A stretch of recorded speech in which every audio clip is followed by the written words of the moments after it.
de bia ensa foforo na na eboboba anopeya na ya sewa minimum asanso adi ehia no matena sinko de ne mamani tua sensem de mabone sedo kono me ba be yi obi ade ade ma na de wa obebu de ade abomokom no na webu de abomokom de ba hu no so na wedi so de na wa ma ho ahare esanse ne ma ekoso wo man Ghana no me na ya sewa ene wo a wo hwe me ene ye betumi aka na o man Ghana no etumi afa ne ntoma pa efra na mbom ne se ye kaya no tum na ye hwe han dia senior mpenifo na be faye no saa ena wo mo be faye me ne hara ATP yatena se ye be faya ye be tutu ja nyansa nyakopon de ama ye no so ne de bia meka ye ba be pone bi ne ye de ama wo mo sare se ne ma bi wo hono ma wo mo ya na ye be sekere ya no ne ya ka kire se masa de mo ye no enya de beboa na asofo ahodo ajase wo matia de se wo man Ghana especially upe system register ni ya upe baby asofo do so ye papa dia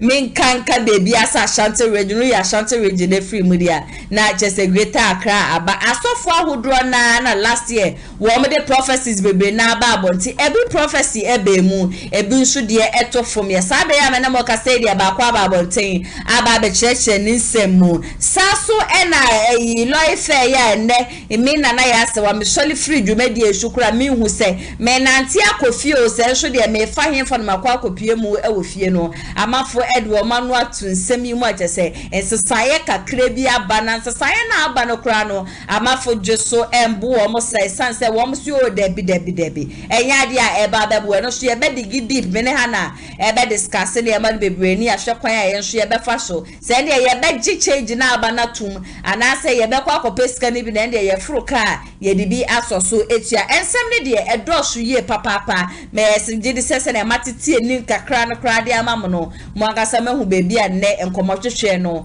e ba be chance edi efri mame mamu ina so akwa abashonko e fambra atija jumedie so e wo Kumasi online TV loyal fans of atija jumedie na ya sewa michia mu ye papa mo comment ne madwencha de bia mo de ba mo share video we na mo ma me thumbs up so e wo honom no meni so ye papa won so anani de kaya wo sha atija jumedie de me pa cha atija jumedie e ye politics kakra entertainment kakra sa so na nyame difo bi e kasa ye betena fidie manum sei na ye de ho sansem nyina no aba be so me sanse o man na ye timi no se nyankopon wan soma ne nkrofo mo ma magye yen na ye ja se enhye NPP ni NDC nsanko ade ye tikrom hanum se ya ne na asabi yakoba nti ye mpene sa no nyame difo no wo mo be kasa ne ye ho pre ye gidigidi se ye do wo mo nsem no ebe ba be som se de ebe ya yen hwe yakwa ye timemufo ye be hu kwan ya ye be fa so etutu ya na mo se de ebe ya yen koto onsohwe biemu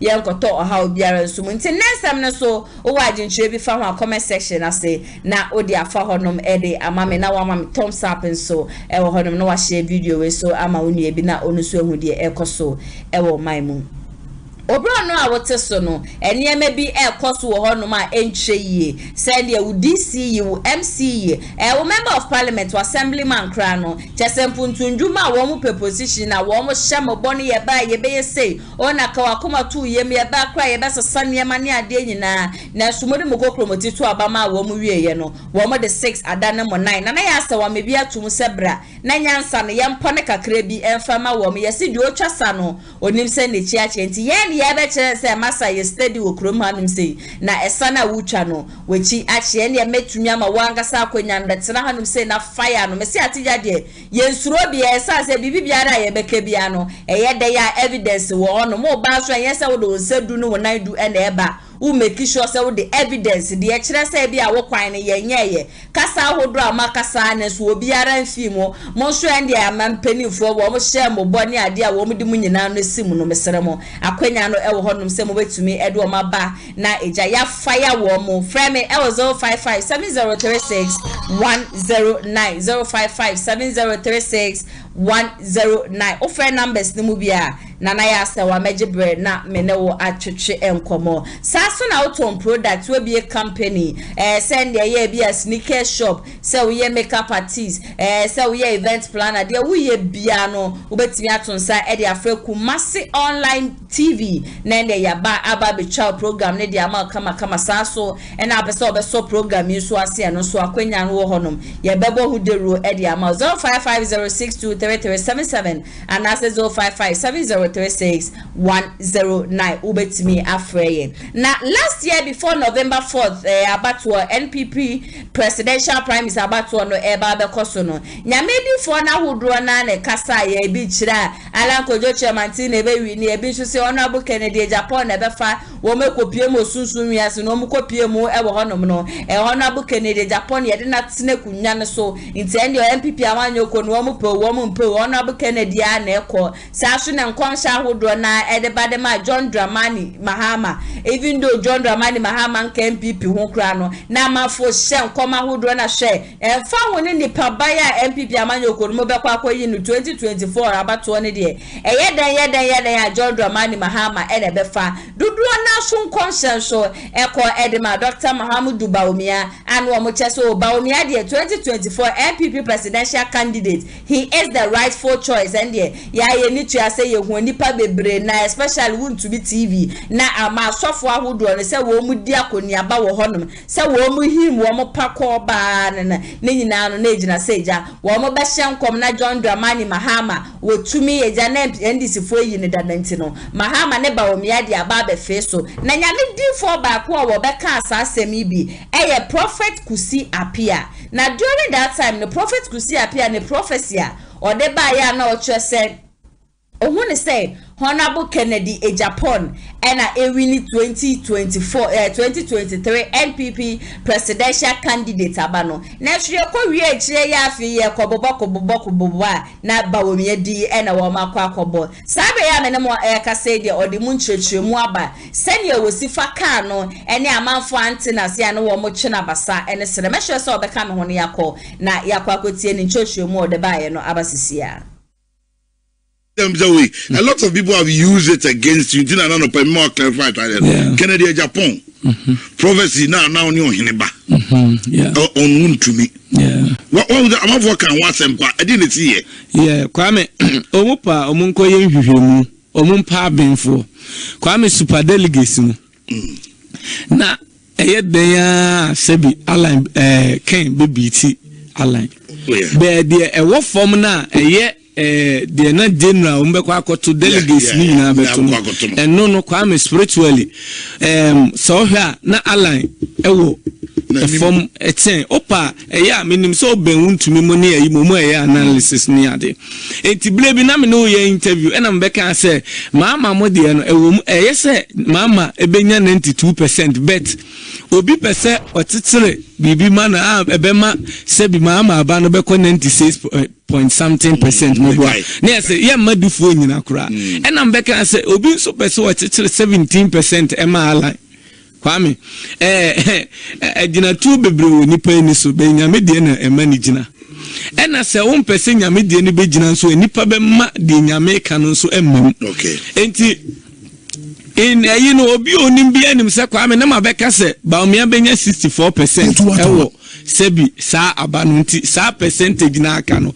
hwan mo ne beche so atiase enti na ya abani nyina enti Kwame the wa sa semna omoka no enne metimi atire Kwame na NPP ewo baabi a ejina na ase ebetogo tem enti dia na obeya amanyame eba akoma hujimye aisem na okoto na okọ akotobo mesisiu enti o se me di nkan first one me bo hye wonsem ansa na kwa mu yo da aka no masesa ni nyina Kwame se Kennedy enya sa ayina na mejidi se wate nkom hye bebre se na obe free party spiritually no so na Kwame it was bound to happen because then enchantment ne niema ekoso angasa what you say enti enkasaya ni ade ekoso Kwame say umma yese ya Kwame na ebie nipa no Kwame even 38 no kura no sen na kuma toye sen wo fa no se 36% no kura no Kwame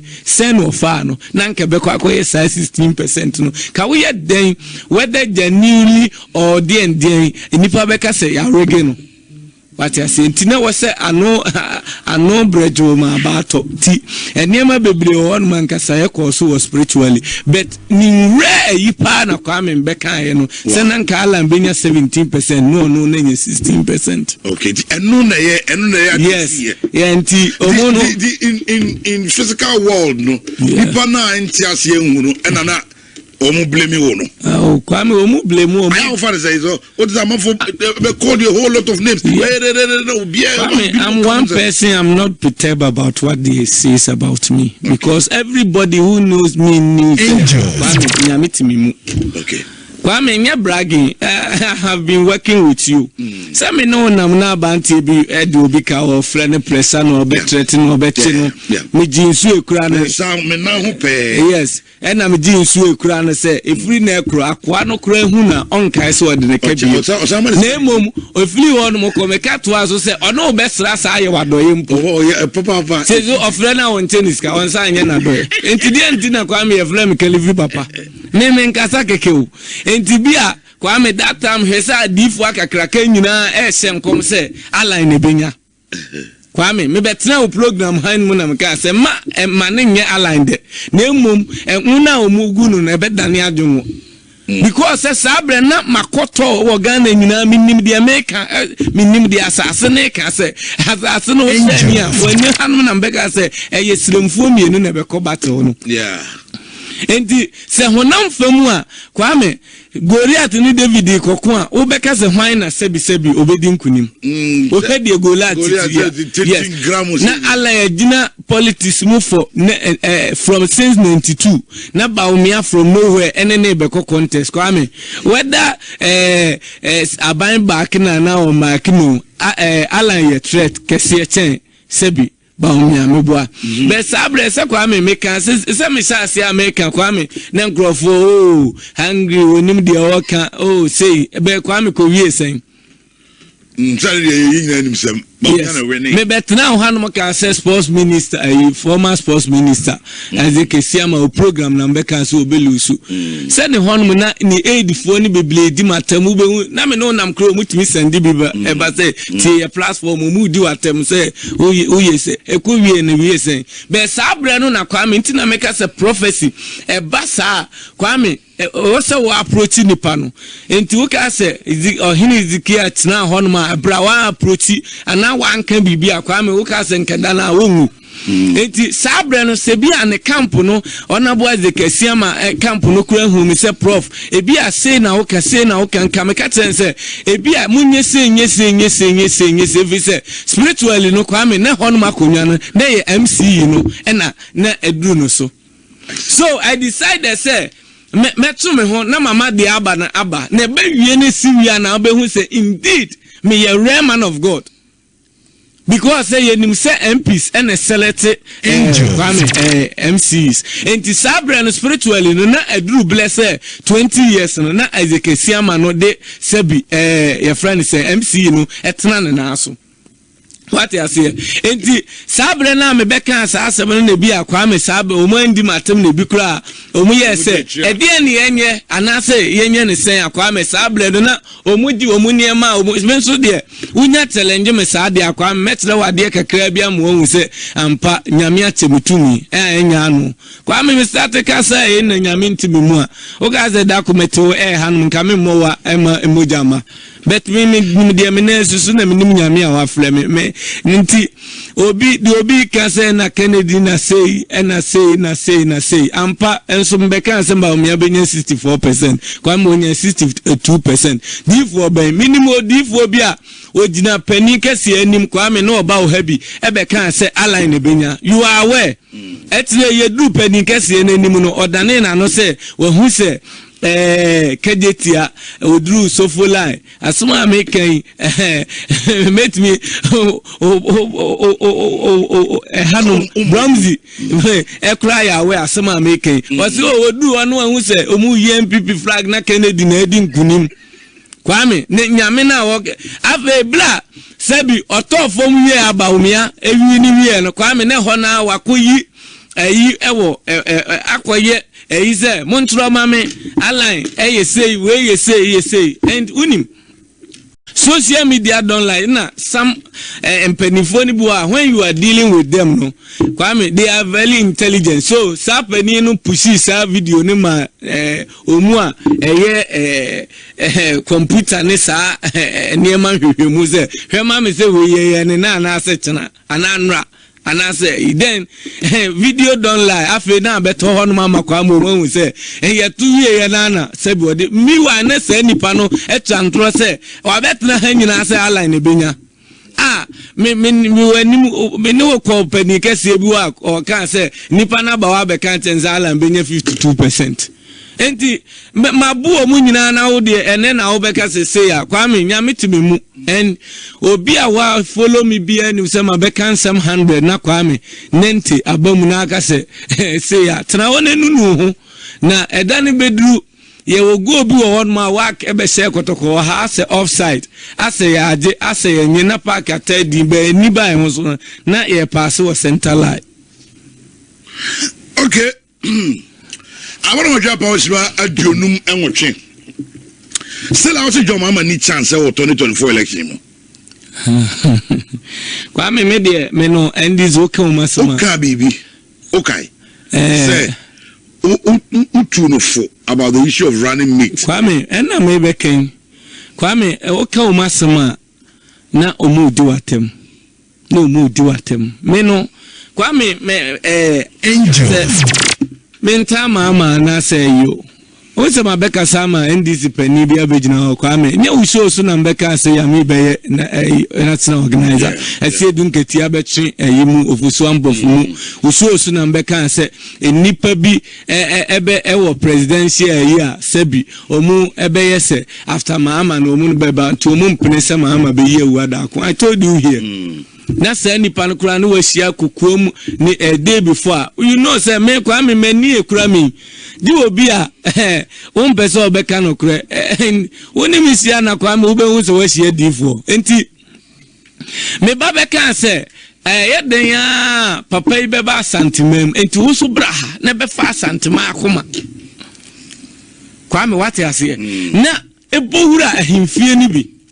If he said the only option never ma Bawumia ewini an se ohini bi betimi aka se me wo ye me ba enti me ba be katra wo se ohini bi na no kan sa asem no pe automatically asase na di atum enti edimu enti indirectly no se nipa no kura no abeye santini ateme na me free of Nsu town no what I say kwam enam se bra never fa obi fuli hanum na ntokwa no sebi enkoye dendon afe me beka ye na kwa me ukọ social media ye di watem ni edi matem se ye tribalism na because be fasantinia enka sebi asante sem na me ya sake me beka se be fa me na me bomu nu ase tumfo tia me kentenkrenchi na me ka se be fa no so obi nya santini nchen no na emom de na be boa kwa me na me ka ebet o ma amfa Kwame, Maameno is very spiritually motivated, but Onista Edimampeni.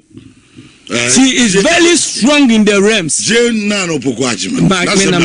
is very strong. Very strong. And answer now, Ube take mantle of leadership, say president, vice president, Uhia star.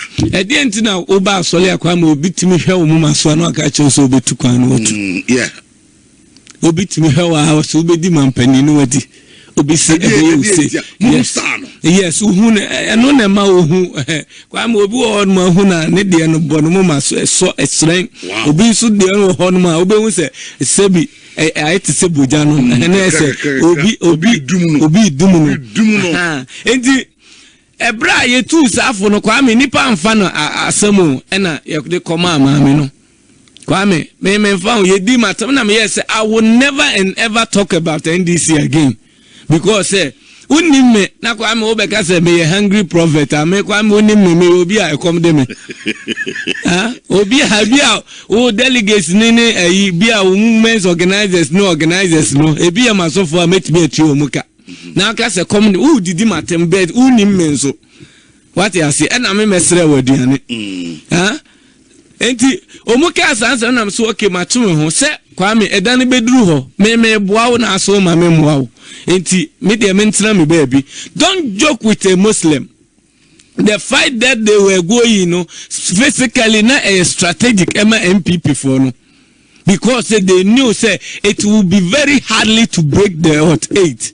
Enti omu strategize it. And now omu say any ebe pu obi free brekum ho no kwame. Said the ebe ya brekum de ya tanko namfo ho say kinebe nso free krom ho nso namfo ho. What you say? Enti yes adu kra na say tanko edom dodo 10 kinebe okura na den ya kinebe mfiefo nso aye nkrofo bi papa nti tanko kuta nipa 70 kinebe ntmitimi abawura ma yenya be 15 efrim what you say enti sabre no kwame no omu no o ma calculate say kwen bia so by hook or cook o mbefa sebi not na ena spiritually nso no na eda hotat na to enti wono wo face wo ha no na onim kwame aba omunt emfansan ba bi nso nkan say ebeye out of 5 legends no kwame ebeye 5-3 3-2 against NDC can be kwame o de omu ko 2-2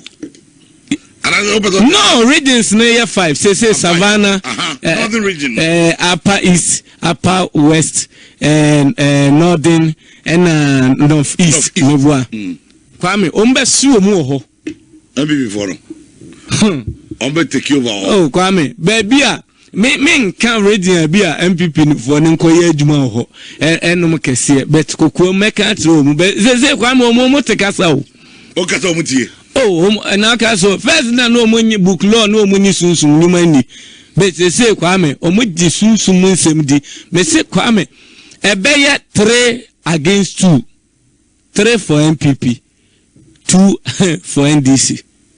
Wow. Spiritually that is what I'm seeing now. Kwame say difo bia dada mama wawini enano na metie woni me ni atagema onso ni nipa maba ya beka tell say obi bi wonim netim bi pa ha kotoko pa na meka etiwade a mama na atamis ebedi ade no kwame na wo se sebi ode etiwade ka fufo ade na wo ye no na eye mystery yen hanuma na se mimi fie untimi nsole enten abusuan pani me ma o mas me nkan ko deep okay enti so obi betimi abesole aten abusuan pani abeye kese aten no na o ba ne ebe ma o wie o e wo fie ho no akwame e wo sa wo ye ho ade ansa na watra abusuan ne line no because abusuan bia no sebi ana ukọ kingdom bia ana South Africa kingdom kwame ohene na ana abusuan pani ne na ye kese e wo obi ase na se enti die na be ma kwame tanko ba sebi ye bo abusuan pani di ne ye be bo no nsu di na se de be ya kwame ani monyam te no nsu benya sa bi ne se nya animonyam bia esombo a sebi enene de ne yepe okay kwate ase enti animonyam a esombo akofo benyaa no kwame afi wate mas na se na se huntimi ntra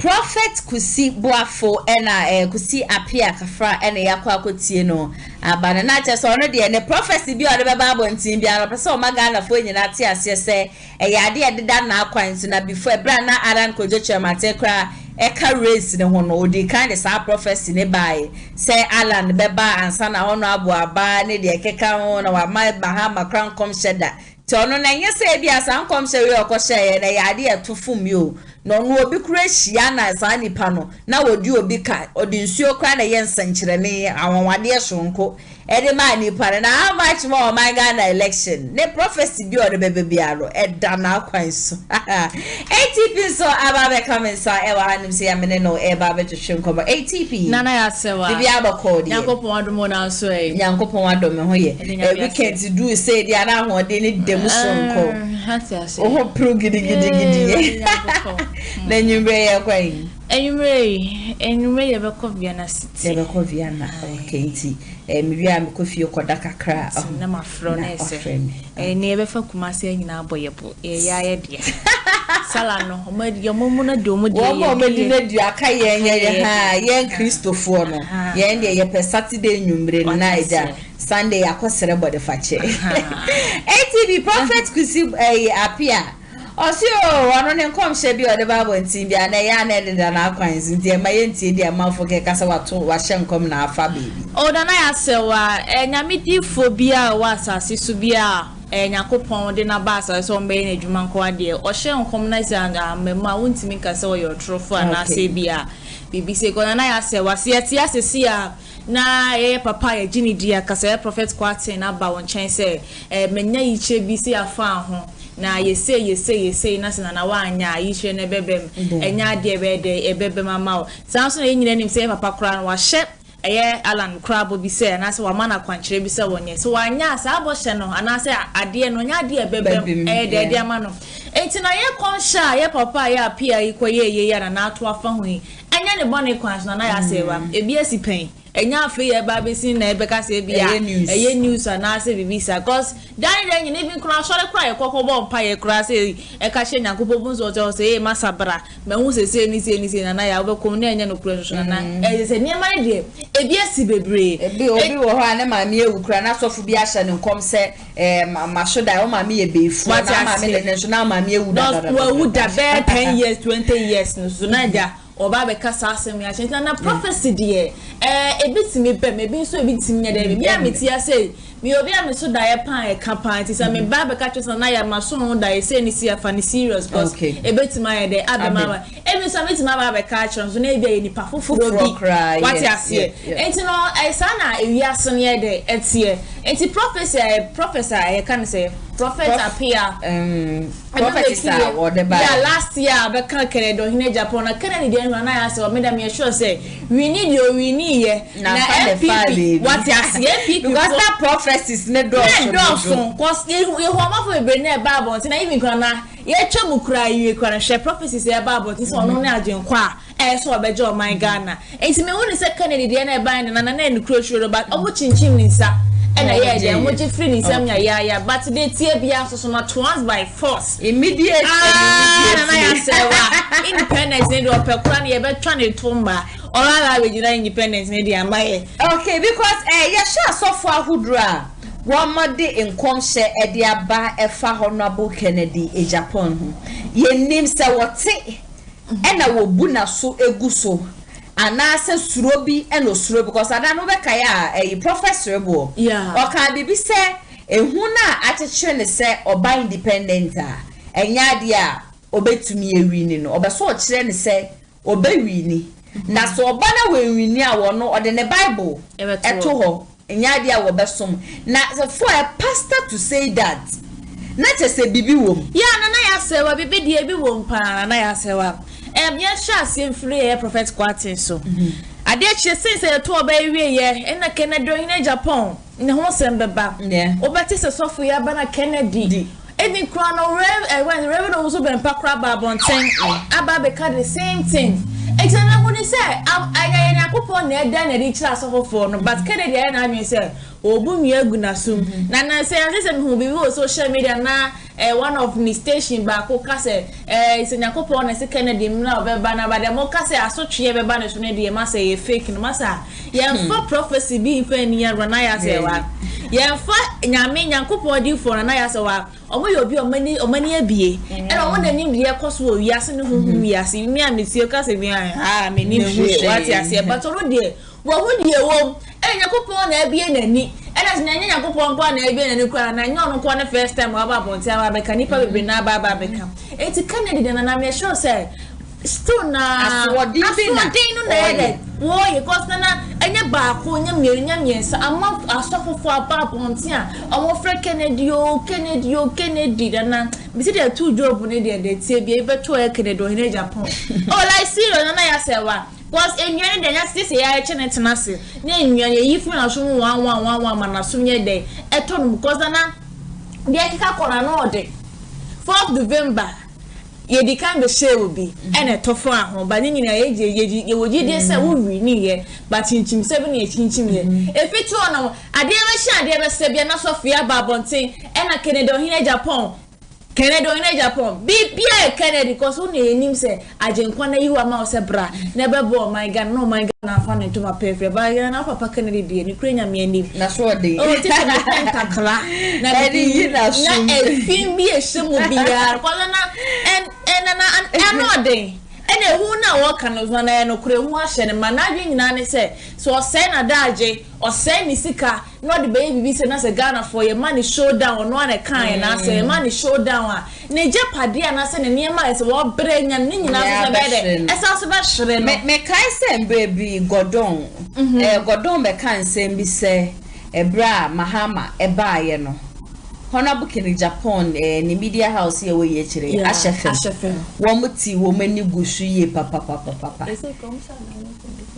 sa asemo izistane kanena nke ejina ne na shopa tisi ahyefe ma akofom na yese we yaba Mahama aba na Mahama abetena so na Honorable Kennedy Japan ni media house ahyefe Kumasi yabra muzembo KM asasa sojafoɔ bɛyɛ 15 a police foɔ bɛyɛ 15 asana KM wɔna wɔn yɛ adwuma wɔ hɔ no mankasa wɔn ba betu adwuma ne mu adanya ɔde ka 250 cedis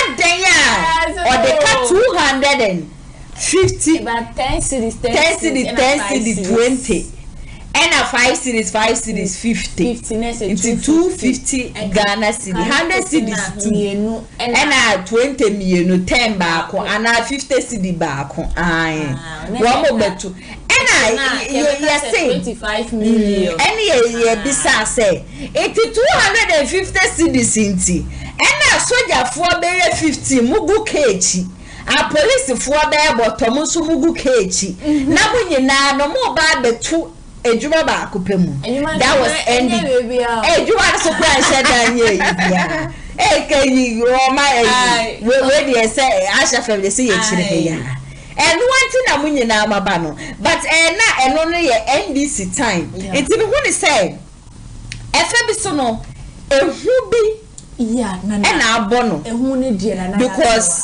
sisi ano ye asama allegedly yatata won famem say aban penifo dodo na ntua ECG be o mu ntua bi ye to light ne ade o mu ntua bi and they say allegedly ye sama na monten so enti yemfa ne say me pacho the word is yemfa ne say Honorable Kennedy Japan ono na se say no what the biggest cold store in West Africa. Okay. Cold store ya the there light ya.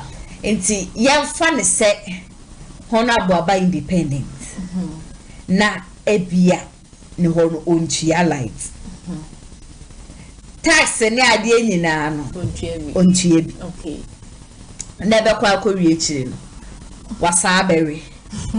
Na ebia NPP eno so de amaso se NPP be wini ba ebia NPP e be wini omote o madwene boni nti no adwen boni nti how would he even go back yeah na no say but I was Kennedy who ni say NPP de wini ni de wo mu wini ni di na nya job be wini enye but abane de dia see yokura cause run off de ebebem esa say Alan Kojo chairman say say wan fakra na masa abro de obeye we free party ni muso nkwa na party ni mu ache what they say it supporters courage say na di na chimpo no wo che ne Bawumia de ni mukura na enu ahe ene nipa dodo na so anka wo mo be wuti kura de ama Mahama no wo mo so na sabe no ma kokota Alan echi Alan ebeye de Alan benya 50.1 enti Alan entumi enya 50.1 no onya below a ni vote between NPP and NDC ni emu ache enti eye den ya ebeba begina NPP ene NDC enti run off ne be kono obi a Alan Kojo chairman timbe wuti ama ne so sisi ane de me ma pagya me mu ana ma woro me safely mu me kota weyechi na so beta Alan so be de Alan be kwa kwata NPP echi e na be de so say Alan e be kwa kwadi NDC echi nti end de ebetumi aka say may the best candidate Mrs. 2024 election e be so kwa saying because me who independent candidate opportunity for after 4th Republic amafu don't know baby Alan me who be sada na ya say wa Alan e born homodin e born homodin pa na make say enye me wanwa say bin kran e be wi akire kran no na di nkuni mu akansi ya we da ye ni mi ekopos we no de ye na ye surprise you will be surprised because and Alan ko ye kire ma say na be 3 days ka na ye ti me jane ye de be adwuma na one of media station in Kumasi ya na will beat one more kase Alan there no bet my obi a train minister there no ye na baba be president na omko page aba kan na wutie sama na amanfo kan na metima kase ya na etika ni munya nipa ba ko pe na beto ama Bawumia NDC Mahama na Mahama mom so de asemo but I feel say be ya Ashanti region huntina Mahama wo mo best wo mo betini din nenso kaye ka Mahama try ne best an ko betimi awini NDC fo akoma but baby akoma no wo no chire Ashanti region had ya menka ndi agro baby Asante fo akoma wo no ebusia ewe chire ebeye din say NPP ni age say eyi bia ye nuanom sremfo ya wo maba ni ene bia igbefo e wa ha fantefo e wa ha ba ku bi but ye no free ho a who knows e bia na wonders ebetimi esi 2024 besi krona mo be channel mo sa de amalan cash Ashanti region Alan so na Kwame bedi akonso free Ashanti region na Kwame bedi akodi ya wa sama be kan ti krona mo money gallery dada me donya me say 10% ko nya bi wa na say ya no o say ne tigers no 3 days bia no oto ne ntwie ba ko we na ye be form so medi o manga and I see tigers ya was so tutu wo musi nti wo mo hin no mo de ne ntwinam ke so to cow oto ne ntwi ni host ne bisa na se nti ne ntwinam no nti wan to afa ama wo mu diden wo so wan ta wo mo be we I'm say oh my God na we nyina na mafo eni abre na Kwame bedi akokwa mesa titi abrek o ontimi nya hwe nya say yes ye pe youth nti no na youth bia na ye de laba o Alan de inshallah 2024 I serious na ampao Alan ebe fa o Alan ebe fa and even say Alan okra fa krona na Gabon be very ebe shock NPP amanuku no ka say ha cause me ye na no second amadia bas me na de na ka me hwehwe ne say anka ken entrinity na onfa Alan ya embeka na Kwame bedi ako embeka on say mbe bi chiabosom na chiabosom so pa de na say ase oka race ne ho de na no dey bi a boss mo ko twa ni we bi a no kire se oba bi obeba since then ni nyina no ana wo twen me go oba sha emfa meti audio bi na wo say forms na mo ko to na ne bo ne yese ya na me verify forms ne yese ne board you ya ne yese sa forms yese tam na wo bo no mi na to ma no na tin say bi a this year nipa na so ye no nipa ne beso beto okay enti na ko e bi o ba to the same so oba enye oba so be kun church as a running mate na asem na you omo medi Ghana so na mo we we Ghana so ai o me na sister yes sikaya o se men hwehwe 500 million and 500,000 okay 500,000 Ghana cedis na se na me pese ma me yes ka keto na ma me sasa se ka we no ya no me dey we are a non-refunding fee okay 35,000 okay na say wa I'm even shocked me bisa say so say can no mo dey NDC plus different political parties. Yeah, sasika no mo de ye de ma man Ghana. Ene ma me mbusa na ya sewa. Me busa eno sasika no. Mo tablis de sika no de koto sa forms no. Ya na sasika no mo de ye de ma man Ghana japade be pa na. Ometima kai say sasika no de ye say japade ya ma man Ghana na because sasika we e citizen ne dia. Oh na nye ne de ko kromosi ko to abeya. Nti I was going to make sure my. And yes, so I think 2020 cried and I 100,000 Ghana cedis. 100,000 Ghana cedis. And I see a 2 moon. Yeah, 2 moon. Next this year 4 years as I be killing yes I be 2 because you are to near my man Ghana. Nana what I see. Eh, to me but say omo na say sika no. Omo de ye de mo man Ghana. Oso we bisa asem o. Because na menti ase, nti menti ase ne say. Say easy for sika. E bia na eno e na wo mu di chia amafo a during the election no papers ne ade a wo mo beto nkofo mo be form across the 16 regions ni nyina no ebia say sika bebrebe we ni papers 6 or 7 na mo kogina no ye di tabi say sika nyina ma wo mo na sister 16 region bia ne no constituency enya asem keto na dabio sika no de check ni e mame and 100 cedis na woka 100 cedis me say 100,000 Ghana cedis 100,000 Ghana cedis na say ni pass 6 ne o share ha na say chance me de na meba na say ni pass 10 e na eja ni pass ni pass 6 kra na eja na okika me ye say and am say meji di say ebia eno no na ye di tuatua Womu di be faka call different constituencies because area hakra no I think say 4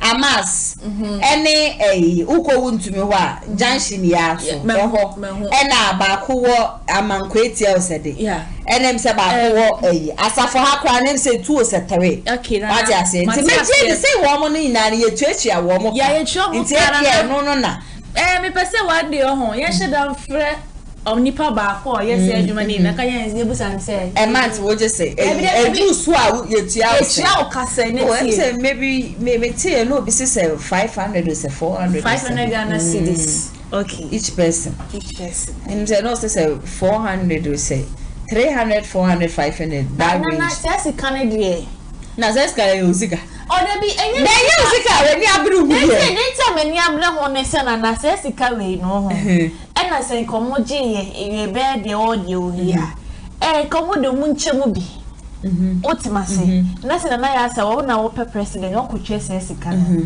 wo wi aya ma obi de fire project ne fa to ba bi ma ye sensi and project we ni aye wo ba ye no aban we ya wo ye kan se mo pension wo ba presidential candidate na we nyanti no wo projector Science and woman knew until I na de bia me kasa atija de nyansa na nya me de emaye no eno na ya na ye pone kakra de one penny for it's na sanka since e sha say to abe and I can say ke baby region bia no he see a hospital ba school for sikana ho draw na wo mo je wo de wa akashade ATP yeremo next story ye bo video na ni ya hwehwe mahwe ekwan ade o mu di sa sika ni nyina no wo mu de ye MCA de bia na be 3 days now na me ni ATP yetena si bia na ye discuss about lawyer first wo mu ba betumu from region to region 20% so and from ye bia short distance then so ye 15% na sabe ya me mo ka say ye GPRTU for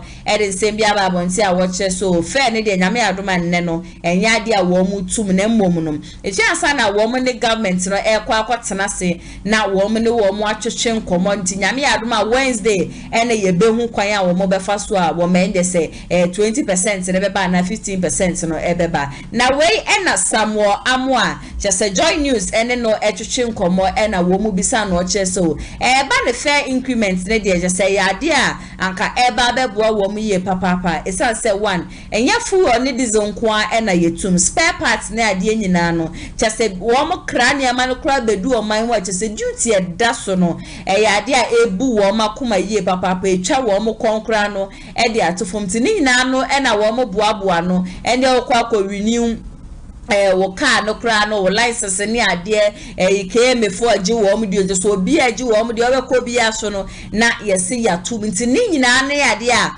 wɔn ka bom ɛde to fɛ so na nya fuel ne nkoa ɛda ya na wɔn hwɛ ɛde to fuel so but wɔn de wɔn gusu awa atwenye mu a wɔn twɛn sɛ nyame yɛ adom a Wednesday wɔn ne aban no ɛkɔtena se ɛkɔhyia no wɔn nsɛm ɛto dwa de aban no ɛbɛka ɛde afa wɔn nti bɛpa kyɛ wɔn nso asɛ say amafu ni bia na say church drivers ni bia hyase a wo de wo matoto wo mu die mu dada wo se ye groups ni de wo mu ahodro obi wo hono ma wo no hye GPRTU fu ase ono ankasa na eye na ade but wo mu stress wo mu nyina no wo mu betumi ato wo mu bo na wo ma wo atwen ye mu se de be ya Wednesday no wo mu kohia aban no wo mu ne aban no ekasa de ebesi no wo mu de aba beto ba wo kye se increment ni de to wo mu ne de ya de anka e ba beboa wo mu ye papa esan say car driver said wo mu cars krama wo mu no at the end of the day sales what say we ye no na police ni ya chew na yesi internal revenue forge yesi KM forge yes wo license su wo be kwa renew so na ya tum na fu wo so kra no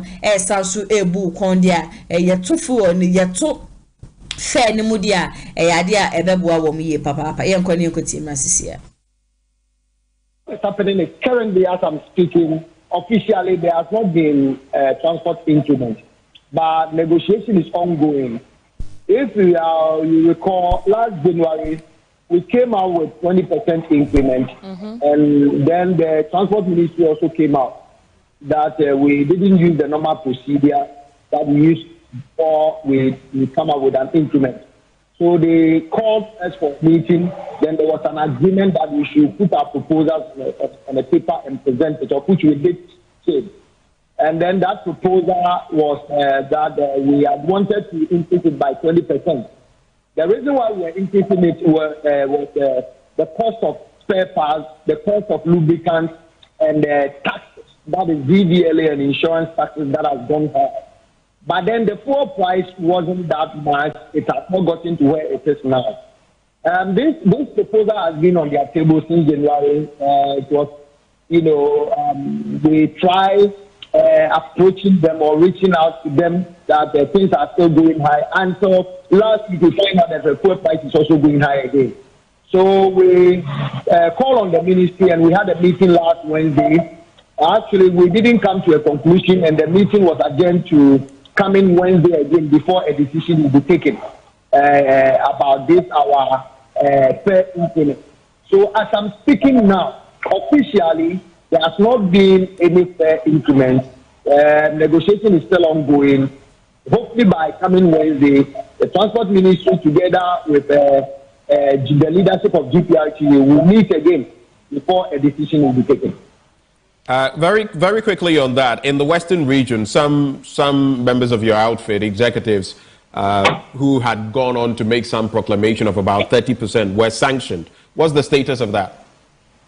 Oh, yes, we heard of that. We had that information.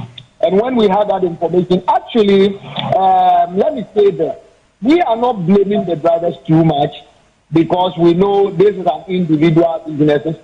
They are private operators. No government has, buy a vehicle for them to run. They use their own money, use their own resources to run. This is the same business they do to take care of their home.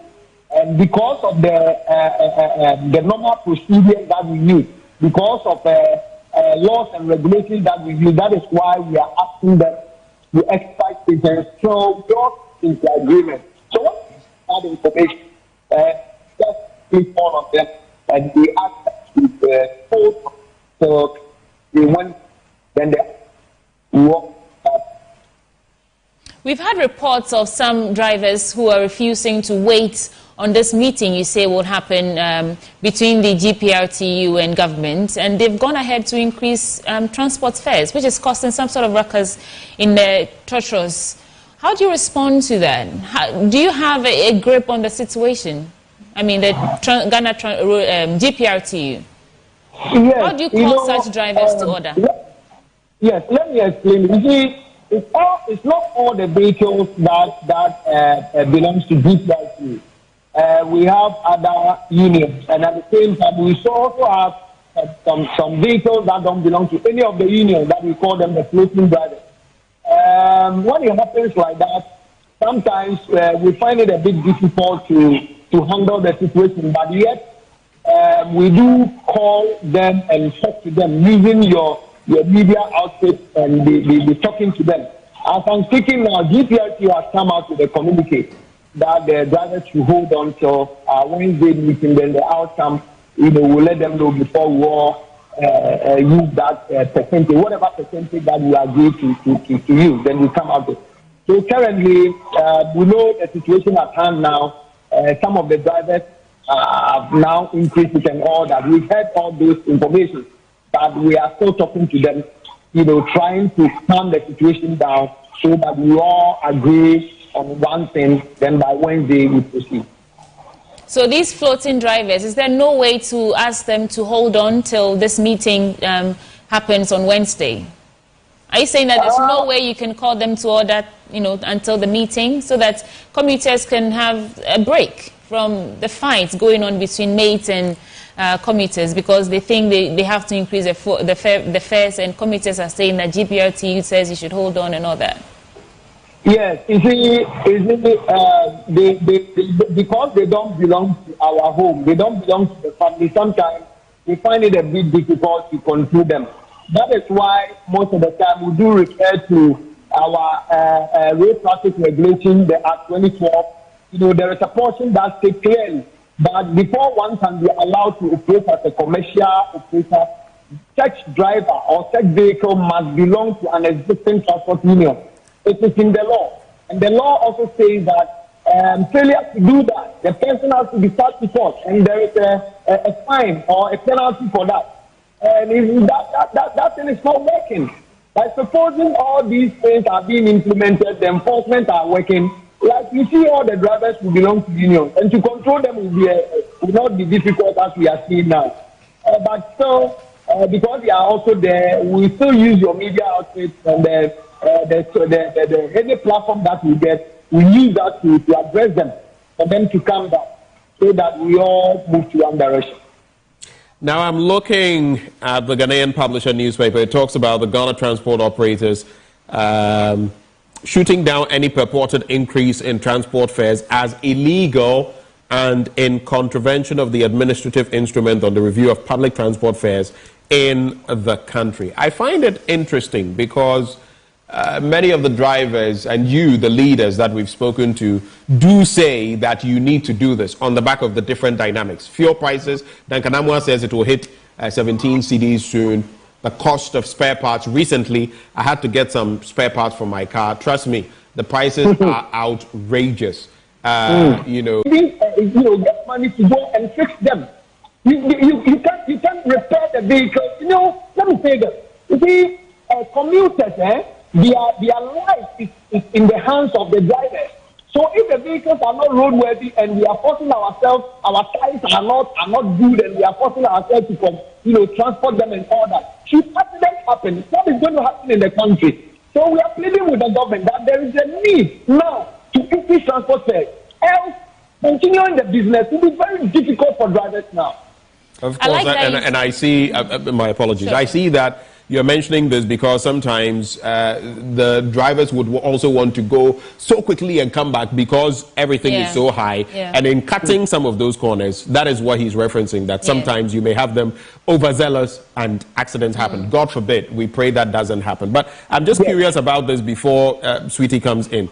You see, if that position you're stating is correct, then I ask myself why the Ghana transport operators are shooting down any purported increase, saying that until a consensus is reached with the Ministry of Transport, any increment should be disregarded. In the past, you have circumvented the process before.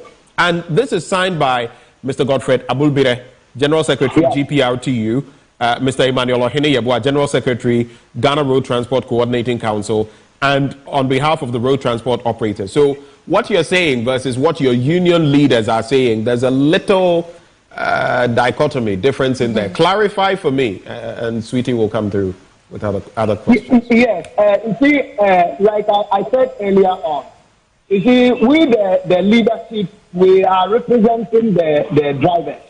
And most of the time, we do share their concerns. We ask them how to are doing.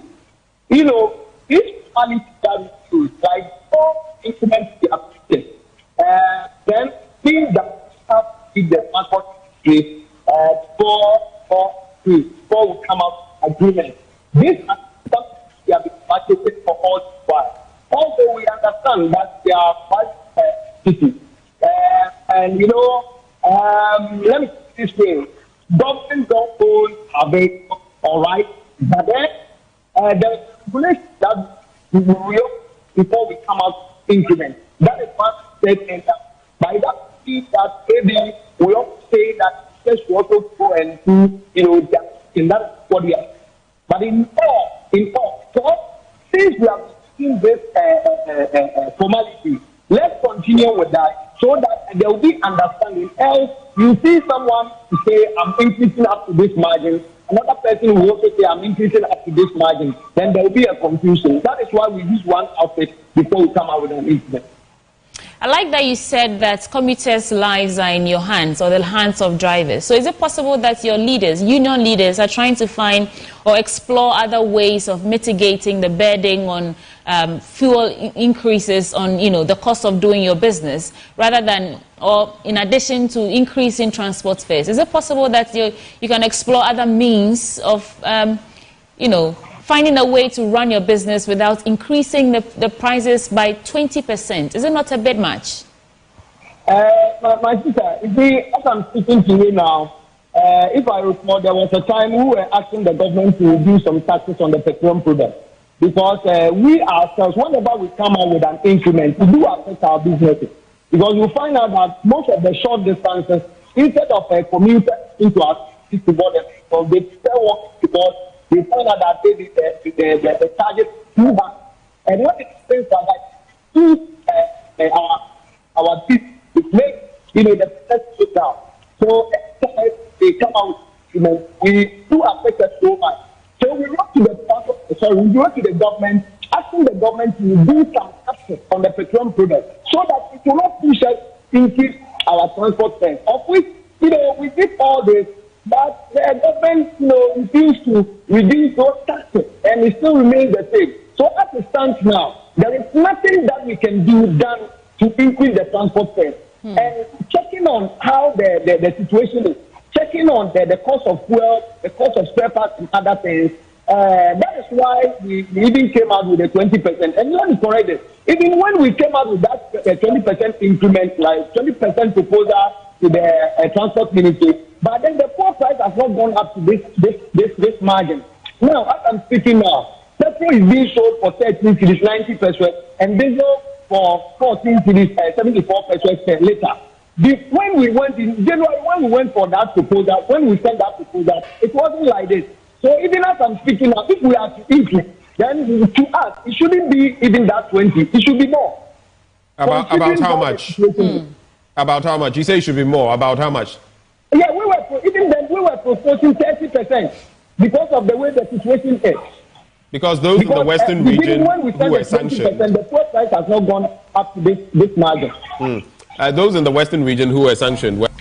Ebusia ensamni chechemu no ene akwakotia abaniti GPRTU for de wo munya yankafo wo no kayentumu fama wo wo munya yankafe no wo mu betum but wo mu hwese ne aban ne sanse wo mu se genu mu honom na wo mu ye bi ne ja aban na nte ase na so spare parts ne e ho keka wade ne ade nyina no matutum no wo mu so wo mu kakra wo mu benya no eno na wo mu de 20 ne kwan bia wo mu befa so ayenti memufo so no wo mu begie free honom na kene na ba be hia no ya no mo mpensa but I'm say yenti memufo no sorry yemu bedodo na most times no aya na yemfa ya adwe nko ho ye ne yenim say ye to fu amu a na wo mo so to famu but enne no yi samwa amu a wa cheche nsemu de a che papa nti aya na nya fu o ne nko an ye tuma sanka e bia spare part ne ade e koso na ka fu yi ejina bebi ejina ne de akwa mo ye dentum na so fu wali koi na spare part ne ahokeka de nyina so no na e kosoro at the end of the day no sika wo be gije free passengers honom ne sa sika krona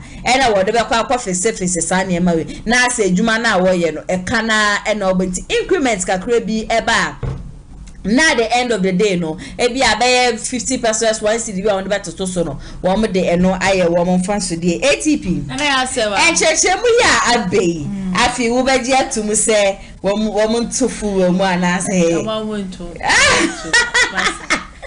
you are being greedy. Ebusia ATP, you are greedy. Nana say. Asante mantem wa ewe na say wa. Member fast and for member katawo. Oh, dem fan kataso na ya say wa. Ma me tire wa de. Tire me. Saturday no, ekokru. Ye friend ba for bia o na ekoto ni ma say de koma na ade san. Enya mo 8 o'clock. Na ya say wa. For me kurum to take a 9 cedis. I'm telling you, Nana Yasewa. On the normal day, there isn't. Normal day, I just say 5 cedis. Any agent was saying 9. Now, I never wanted to say, what would the best shower say? 9 cedis. Oba for Gina. Into any wow, Shana, me kind me baba could be an amo Santas and sister sa. Sada minute they come here and copy a Katia. Me ample, me Jewel, me say, na mamma Gina me here for me can't call me baby. I had a be a Santas in him. You call Gina KJ sister. Or Siane, not fair near 3 cedis 50 pesos. Or say 5 cedis over 4 jai.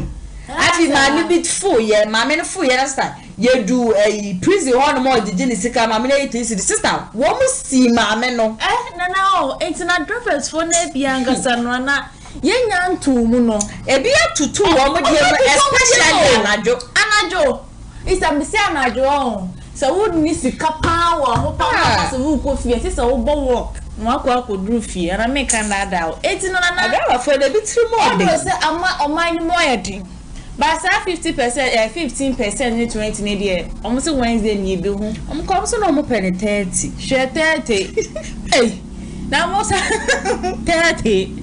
I'm penny 30. And everyone answered, I'm 5 years. And I say, Rebecca said, oh, bah, if fear bad, I'll put a bet 10 million. No, and no power once a mile, or shall see and tem. No, I drink them. Or shall see and tem. When I messed them, said a more much richer, much, almost all my thing was. Obu ono madra ve adwuma ya na oyedo ni adwuma obi wo okro wa wie school oda certificate no obi ajagraduate obi esi ba bi na je watamama na ono so de kakra de kona no ntina na ya besere wo mo so mo te so ma na mla form kakra ma no mu hu ye mobo koza na ya na ye bredo ye bredo ma na iso kura sa to aka wo ba 5 cedis nti an fa na say bia wo ba wo de fa na 7 cedis 6 cedis 7 cedis ma na no kura 6 cedis 65 bet me do ebi wo mo pa ko so ba adwuma na obedidi ubenu suo ade nyina niti da bi aban yesremo me question ba kwa me bisa aban ne se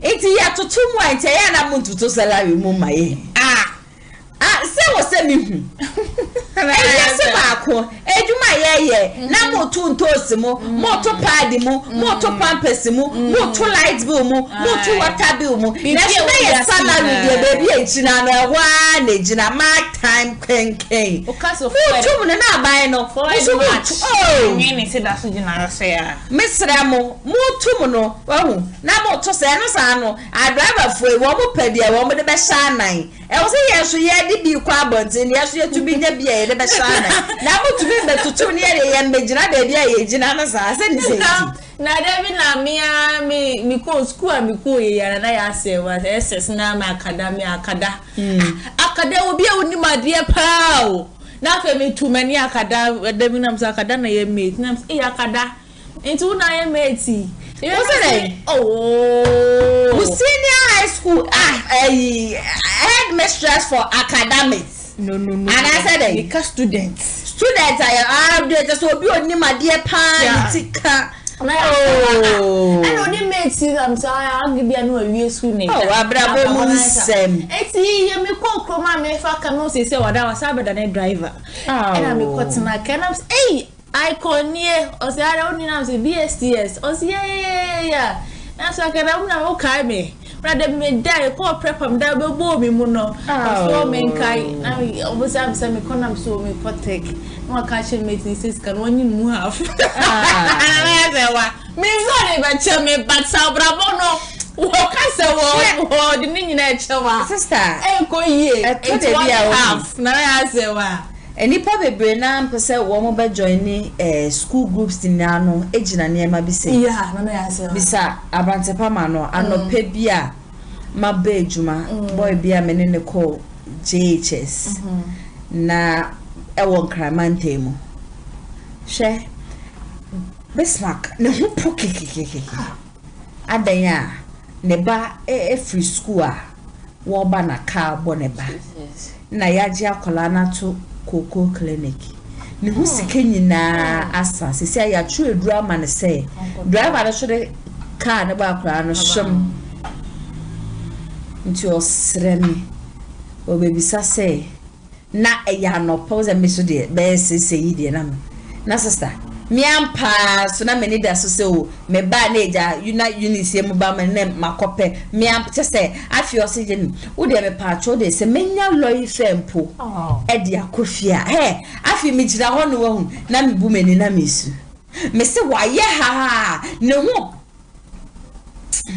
eto de bia wo hu nyame ya adom na abrabo etumi eduduru beebi a empeja wo muso me say we back in school Bismarck was very intelligent. Yeah. Only radio. Okoye adwuma wa binchi. Na yesise omo obibi blade bi o sedai. Examine nsa. Oh. Ti afi onu akasa afi onu me kan so se hwe. Me girl ne maame. Na as maame ne pe ma asem. Oh. No support yen kakra o. Jenny, baby, I'm a paneda, and me banny who knew be able to me about Mr. Bismarck. And then so me and pa me the many to say mobile money ran a beba. Into me quains are naka. And I may cranny near the man say on the onjena. Actually, on Fenco, Echi, Yabekasa. I thought I be a Timuno. And then you may video about Kwame de Summit here for now, and next for maybe school 2020. Yeah. One more year demonstration.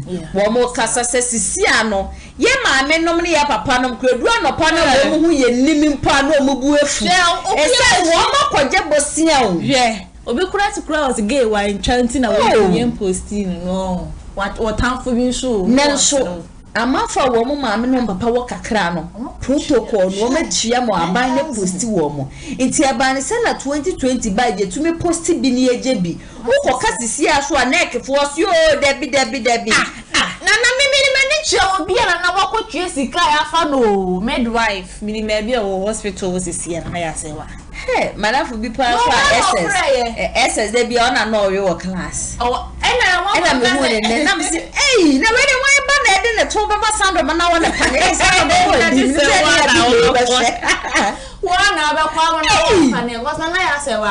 and no, they said nursing, no, nursing school, no. I said free SHS. And will be a soldier. Woman will be over penny bio. Now, I can't be now, but to me, it's not say. Now we do not want to before us. I'm going to say, "Wa, oh, my views come motivating in echi."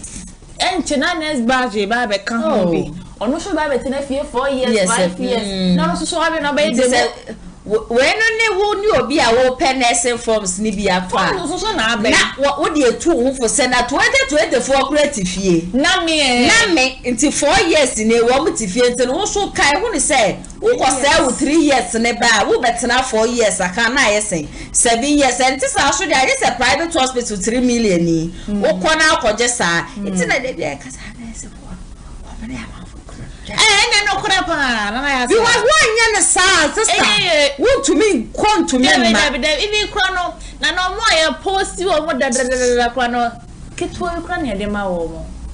At the end of the month, you see, 1,000, 3,000, no. Yeah, better to never bounce on a baby. Bear 900 be and the guitar. What would you? Na 900 no in front is out to wale with man wo gadugua o loy fair ya he o case nti amafo yi ya manager Yeah, but one man then maybe be question me said.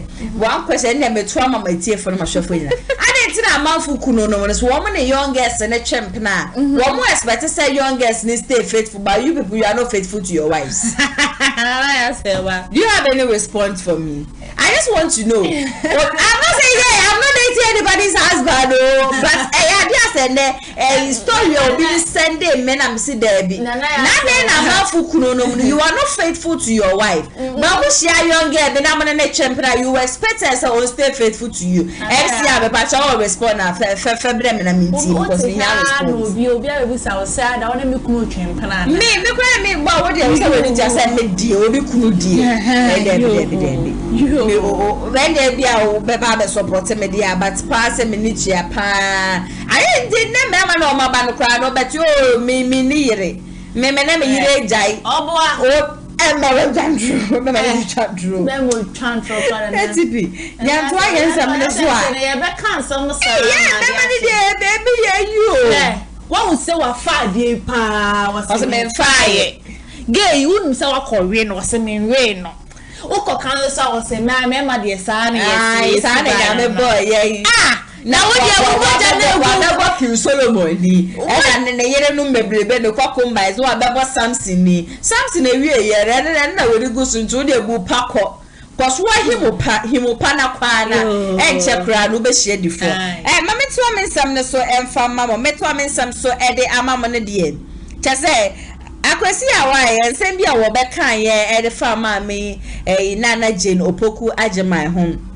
Say Mahama wokwe juma no pano na oye vice then so bedu fia na jofano na oye president enti na na je do pokwa agimai on sha ase mo aboa ne ho on fa ne ma tutu ye won wanka sanction left and right na ne bibia na ye bia no fa tutu ye na 2024 2025 enye hu se ono ene beba be take over from John Dramani Mahama na semi ba bonten de wa be patrol wo mu ne so nsem ne de egusu achese ehuru ba ne se ehuru ba sabre ya mene mo kase de nyame difo bi ede nsem bi aba bonten a nyame difo no patch o se men are always men anti yendin tum se mo nkoso awi amanfo ho yate na o kire mu se yim na je no poku agiman de ka wono nko a anka wonyane won tese on tru mirika gidigidi kra no efe free NDC amanyokuo ni mu esan se esabi eda honom no wanhwe ya asasa no obekwa akotom na ade ba so ene se ohun se clouds ayesum ene nam tese ene nam ame no ho na tese eniema ne ohaw ne amane a eba betoro no enya asem ketwanto de futu ode be mane se mane ntena se na bibi nsiansa sadwe na onkanche John Dramani Mahama allegedly nikunu and such a mawutu be ka kire ye se na je do poku agima yo ne yi Mahama ware nti allegedly nikunu no fento de nim se da bi race de menyi ni se metumi ene wako esanse nyame difo akasa na nde John Dramani Mahama obi fufuro be kwa akopeno no onkopene na ombeteki over yanko na yanko tie nsem ne so emra sisia before now yani wudi nkomo sata ma na former president Mahama nyine running mate once a ma wo kan nyina ne say wonyi ora Leslie Tamakulu send the running mate when you know na okuyi obi fufuro bi a emwa na wo kase be yi obi fufuro kra say you obi a match date bi you wo no sa da no aja ba nkomra ajaba aye Professor Jena na opoku ajima what say ye di or what say the Lord say there or can ye bika okay one can how be say like I say meaning on car he na since ye no ye ni nkomo enti say na bra ni ni nkomo yeah since ye me am share dan in kasai say you have to let the dust settle down media number 1 ansankra na ye be ko asem so no I prepared 1 or 2 of you. I say, me a copy, but I said, where your document here? Oh, I just put a few points down. Anything can happen. Yeah. Rosanana, Jeno Pukwajima must resign as John Mahama's running mate. Yes. For the contention to cease. Thank you. Hey. Futu. Opa unti. On resign. Media. Me pepe moi. And you said they are made for son say you running mate radisi no Mrs. Any Pepe moi when you're the radiaka. Oh, a footstool from say a radinia bibiana or show. It will say a beya yen see, but he gives you the freedom. But see, if you are willing and obedient, you eat the good of the land. But if you are rebellious, because God always has an alternative. Okay. So unti na sama ubeti. Oka say once said didn't go Jubilee House. So be by us sign. It is ana edwame ye ne dwuma. Ebia the ofu say onumpo suru nyame no. Ono na obensi sanadwen. Okay, the parable of the two sons. Bakonko osio ejamate. Bakonko seminko wate. But Joshua beko no banfa boga anya swan. Joshua onko no sesa anadwen. Na Jesus inti why na why ejana pedi. Joshua anadwen no. Inti John Mama your chance a chance was given to you. Say once he sent dinner JB dankwa biu yebi tu akufo adba be the president said I see it no.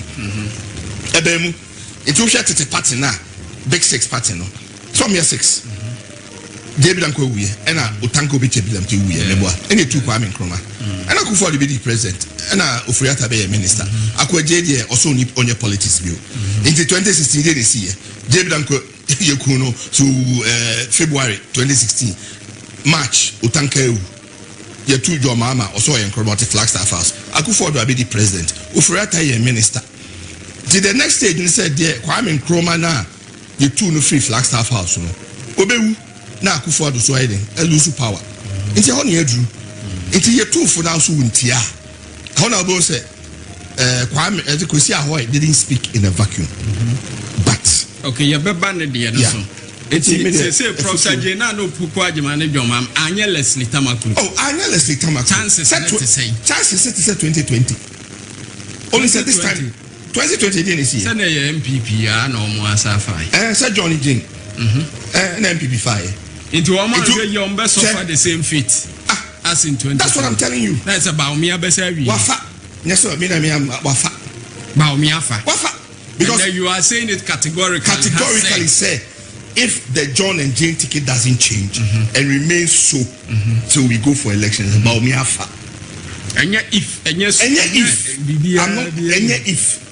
I'm telling you what it is. They can take it, they can leave it. So what I say, wafa. Irrespective of the Bawumia benye. So long as I hear John and Jane akonya ne so, wona wo ba betunu. Na when nya ho de fa mpia na, wo be de esiniform. Na so Akufo-Addo atwere ho, na Bawumia ashifti Akufo-Addo seat. Na ya obi abetena Bawumia akonya ne. Then they continue. Na wanya say why anya sa Akufo-Addo antwene ho na ba antwene ho choice constitution man kwan bio on premier no bet me resign na Bawumia to aso and as here either say obetwema ne time na so or opeswa a month or 2 months to or say make am abere na the time so ne yekoto aba will you still consider that as Akufo-Addo atwene ho ma Bawumia betena ho me yi fufura hye Bawumia na yes because of their papana akase or no he will hand over to an NPP administration. He's a politician, of course. Any desire. So what you say, and you share prophetic. We don't just listen to the politicians, but you hear what the prophecies, the oracles will speak. Right.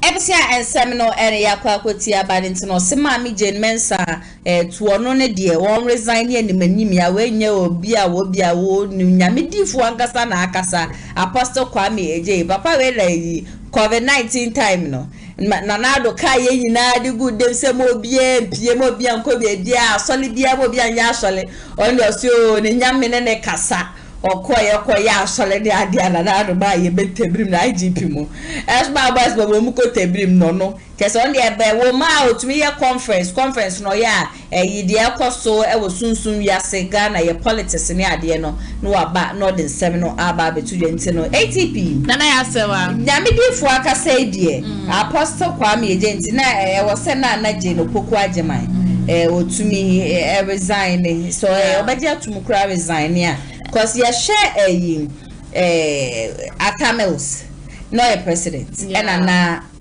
Mahama a vice and na Ofrimo ofiri mu no ena Mahama ebe take you over ena Mahama vice a wode ne baaye no ono so ebe free mu ti ono so be free mu ena okofa na maje eba na aja se Mahama ne de waye butenti mo be ka no ho a wo na abekobo no de bebi ogina na masema prophecy can na no kre wo hwe de wi a ya hwehwehwehwe no kra na wuti mo se bi efiri ba no se bi aga se da honom dada ntino yes e ma me betie prophet ya because opening the crap percent o shame kwan power to for us is to patch dia to me ni dia me na ka won ko papa ni ye na se ni me bi wo ho na ono ani difo ha na won chireche ni me ma e bi kra no betima e bi e betima bo na mana still na won resign no betimi ato ni vice president and as running mate me so ana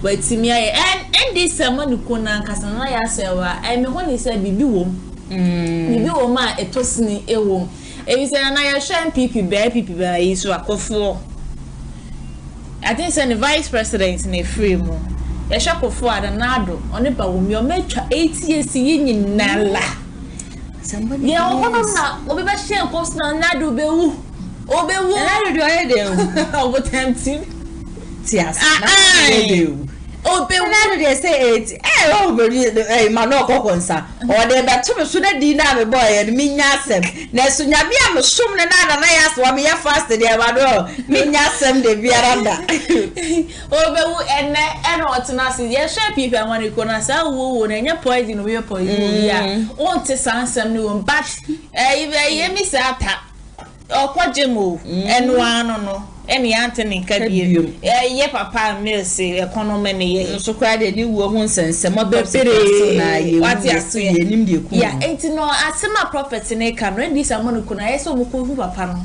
na motim ne ne matoto ye ko se se amba ejo Mahama be president na asema papa yi ke na so ma anya ye betima ya no sisumi na so o ye nka ase mbre mu na no ko asema emi de mi papa se na me fe ni angoro what did I pass? But ATP, who beji di se ana beji atumu se atufo di fo na dosho enu nti na emprepi no aya na nyame di fo mpo anyame asra ne ngoja se ne de no se bi nkuto a eche shen ene ye di adwale no omo be ka bibia sam say atufo na dosho na wo di wo afu echi nti no massa politicians no wo chi wo to ko echi kakra wo beje di sa na me di sa okay it was when say fake prophet ni do na mo dosho e my God na mu say 33 asante ye be we na beto we ni na what ya see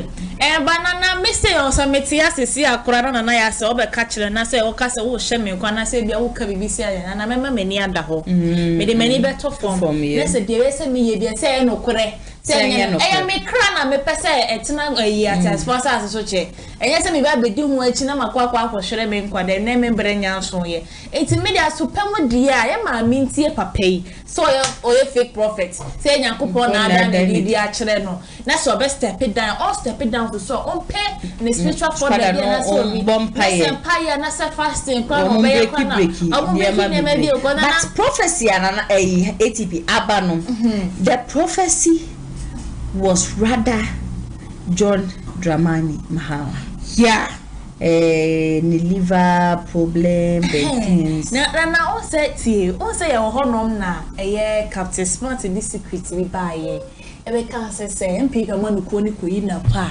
obe poise Bawumia the same thing na kwa piemu NPP NDC see I no say the no from na ni liver na de kika ho na ene de no kwa de baba ten kwa na e prostate won so wenya prostate cancer but who say asem na brante ne kan in who in his right senses bibi boni BNC na mabasisi na ATP mabeka say enche sebi manusi sumina so ebia we adwumara mtumi fa adwumara nya fa we adwumara na manusi sumina so na mabeka say ATP oye medwumaru a ofiri mu a me na meba be die adwuma ne so nti memboaboa me ho na memfa ana ayi manu e ka kire me say memboaboa me ho na mensiesie me ho na bibia betumi esi na chese bibi wo ho no bibi wo ho what yes na ya say ba cause nipa bia na adwi mu da wa wo na no akasa asem ne sa na esi am no esi am abeti sa woni Dennis ti wono mo ka asem na say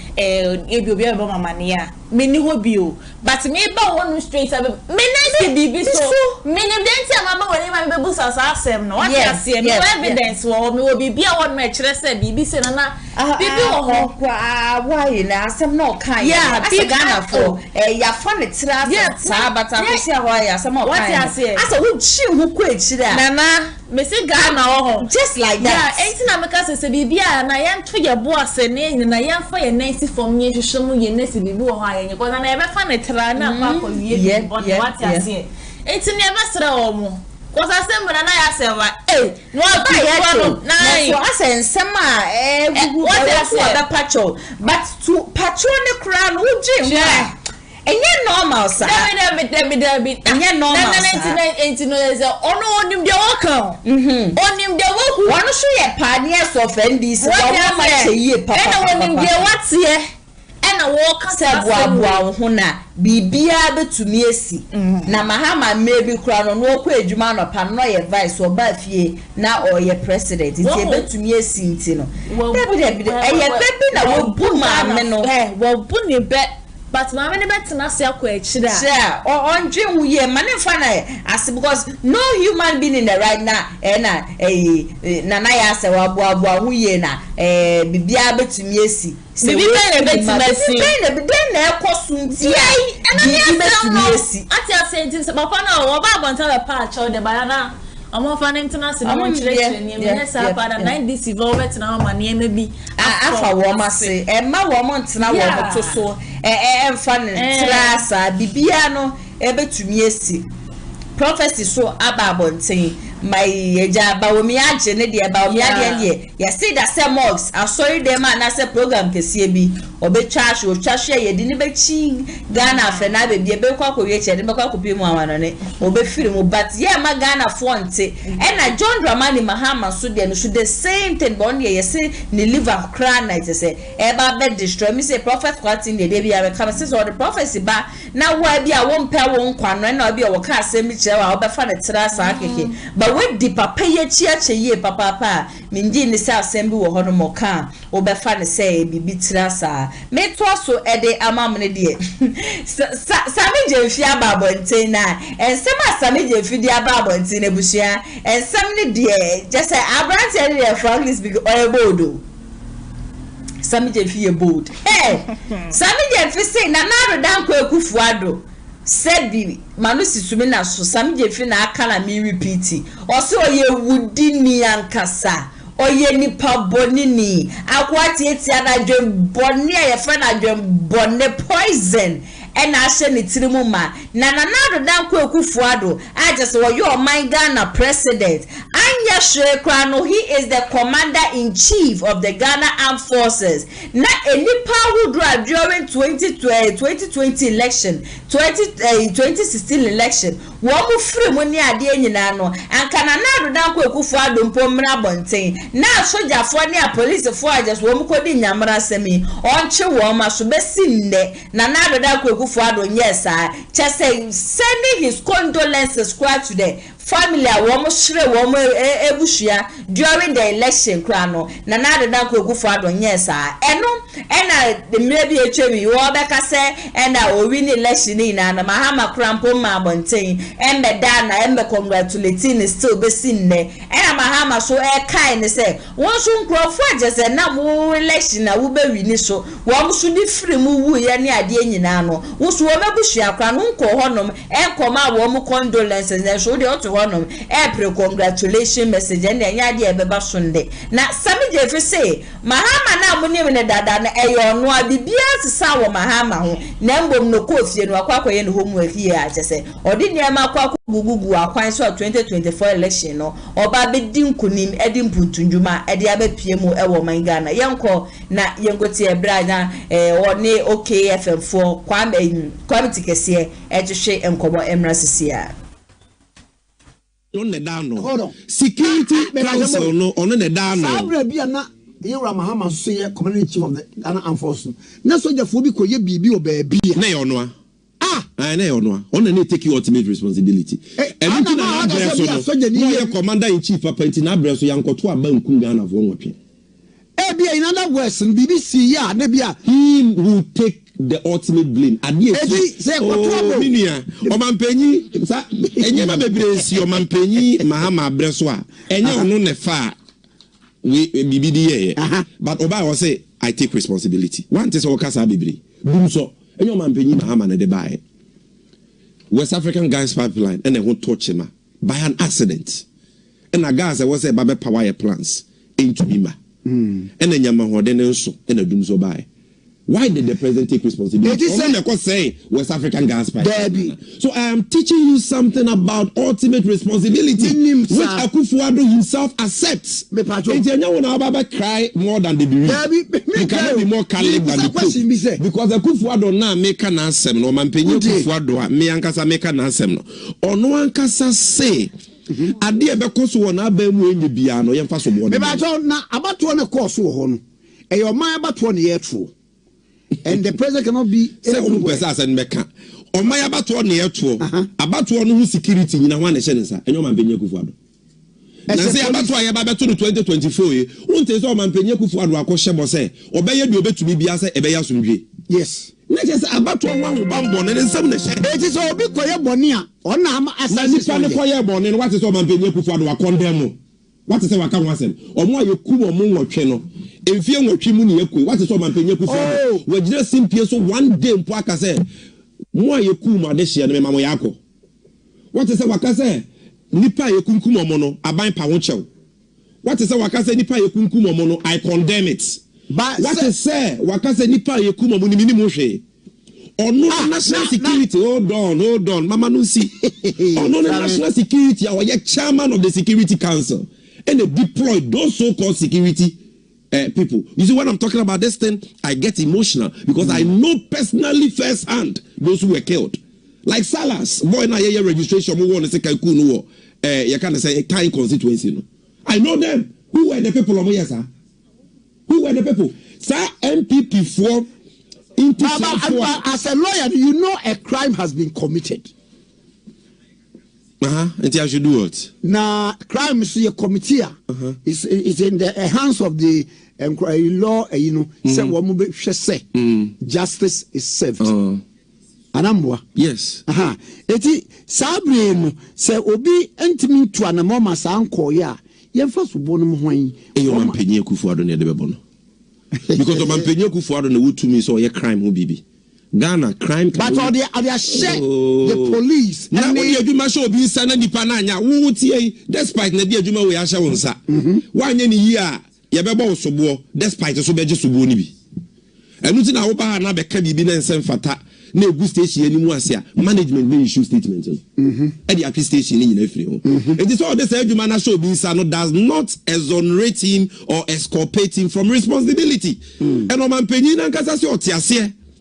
Enti economy ya say nyina yemfa ho so bo mo no wankasa na srafo who were recruited from Delta forces, invisible forces, Boligatanga bulldogs, voter crocodiles, any de keka ho Akufo-Addo opposition or can all die no kwotete sa ku no. If these people now ye de omako say soldier for mu ye de omako akose national security na ye to aba ya only show omako tututu akum civilians a ehun so bo ne ye de bowan what the car say Mahama time no kwase BC sa. Yes ye de bowan you will take responsibility for that unless say otu anamo o condemn o twe abai no ho free ho o ye hwehwemu omo aye no ye che omo de omo famra kwa so twe omo so na fe de ehusa mpa penyimpa no why na dwen say on trafie ma mo franfa na se kanya dey enwa nanka etu koye bone a wo ba wo be ka wanim no de asotwe mapade ama Akufo-Addo de ye kum nipa no so munku omo oh kind way yes actions speak louder than words. Action bay action is say o manpanyi a wote akonwa so commander in chief na wo yakwa akoto so aba na yakum Ghana fo enwotwe na wontimi nkosra wo abusuafo untimi ma abusuafo yakọ. Oh, are you untimi condemn ye. The MP for the area. Pata bia ma o mabusua. untumi nya hwehwemu omo di sabone ne yenchi obia yenim di aban ye fa ho yentwe obi aso no we worse than obi ode na no beka se yenkukum. The case of Edwira say nipa no they were compensated. Edwira committee report no omo di aye adwuma aya was west were gone ye bo certain member of parliament and so sa branch no bo na so a in short commission ka say yenche no ne kodi na asa ne fa nkoto afiase no bisi na akufo ado nya no enti asa na make no o ka say yenkomu a wa obehu sense no akese shi. This is it. So what I'm trying to tell you is that everything boils down to leadership. And say a different style of leadership. Leadership is taking responsibility. Leadership is used to my Ghana ye. And leadership is shese mrabe ye juma. Atentri ni be ye juma. Natima mufo ho atomo. So we ma me kwan anka me ko adusua ho nsem no. Me ba ho sesi ya me pese ba ho sesi ya. Na enu na obi bebusa se. So ebra 2016 ye to aba mu free aban mu 2020 ye to aba mu free aban mu no. Ene ede na asesa. Ana obebusa se now who is the new Mahama? You don't need a new Mahama. Okay. And we don't have any new Mahama. Because the Mahama we've always known, no, or Mampenyi Mahama na ye nim no, or your opinion or ya no kwafo, or waho brasie, or wo buni ni die manipa. No when you swadi hunuke sie edema o my Ghana. This is a man of vision, a man of humility. Nanrechi any good afushia a good president me show some video ni bi so Mampenyi Mahama or your Mampenya utie ni pasem no wa ho brasie o bu mani pebia good president or NDC ni or NPP ni. This is a man of vision. This is a man with a proven track record. A man you can trust because they are onyeno onka. Okay. On to me spell on chro. And his track record, eba mmofongu mesua, eba yapomudin, eba akwan, eba airports, eba port expansion, unparalleled in the history of this Fourth Republic. Aban biye niwa, aye biche ndiye Mahama aban yeye. And until that is the same Mahama we are presenting to the people of Ghana. The only new addition to this Mahama is experience. It's experience. Because they say there, waba betra akonya no so as Mampenyi da. And into only what goes into governance, what goes into the presidency. He knows from day one, this is not Mampenyi afe obeba obeka say I'm coming to learn on the job. Oba. Honeymoon answer. Say no they watching him. Honeymoon no say ono ne antilodi na omudi omo honeymoon ache many years ni. It is not ono no ni here honeymoon. Ye ka honeymoon na potoka sem ye freno. These are figures of speech. So what is here? It's an allegory. What is he talking about? He's talking about a grace period. Okay. Say. Then what about my Ghana sika sem ateti apansa. And the kamene ayenti mintu ayeka. Enunti ene Ghana ofa yesika yenye nyina yetua ekawie na yeka ho si ho ewie na ye statutory funds amaye adwumayefo akatua kwa agese yekobo besia. Enti emra wo hia akyerkyerefo eka say oba to yakatua mu sei my allowance we my no. No, say no problem. Me ba. Minimu nyina ya betena se. Na mabie yesika sabon krata ni mama mahwe baby o mind sika semjina. Ebi wo ma. Na masrese. Aha. Mo be ma me mre kakra grace period bi. Na me de atoto nyeme ye. Na me de toto nyeme ye no mind sika sem pija pe. Afi wudi oso ye ma na ketua ntumu, ye ma na allowance na bra. Ye be checha ma obi ye nya bi eno ano no. Oh, okay. That is all. Okay. And also there's an ye. Mampenyi bi enu a obedi akonya 7 January oba ya na no. Na adwumayefo nyina ka bom se wa bedi akonya 7 January, 8 January to yakatwem. The workers themselves don't do that. They will usually, from 92, they give you that grace period. And in Ghanaian political balance, we call it honeymoon. Oh, okay. Now, a small, short period here, or they be ministers. So, now, or they are settled down. Now, or they are stabilize the economy. It's a short period, usually by 3 months. Now, and must stabilize. I by now reading the first budget in March. It was the forecasting in the Bibia. And he said, no unions never. No more say my aketuantumu, my allowance we, or my penny say after that. Now, that is all. And Okasa, what it shows in this way no kwafo. Because Papa be a minimum na. And Gani Okache no because say oh yenyan so me inkura metuma ketuem so oboa. Papa no Okasa obema sky train, obema concrete roads. We see how we keep course.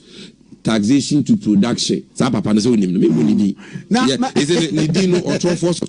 E you know because me gina Independence Square me swai na me to aketuem. The President Mahama say there be grace period say bo so me nsakra. Me fancy nyema because we must create before we distribute. Okay, we must create before we distribute. And no can ya papa atwena no esibone no. Now me musa question bi. Amam for that register say. On be say be education na. Ya papa baby awe nam ni udi wie ni say. Omuso say President Mahama ba wo 4 years. 4 years since obi aba ba mu a said the okay e so hwe nkrata mu oni IMF fofo akura be di nkomo obehwe we enti one settle on the reels no. Na yakobe 1.5 years. 1.5 years no so no Rose nie we 4 years. That's the question. Yes. Mameka bibi opotoka se no primary tree. Okay. If 4 years is enough for Bawumia and Kwahu to destroy Ghana, then 4 years will be enough for John Mahama, the nation builder, to transform Ghana.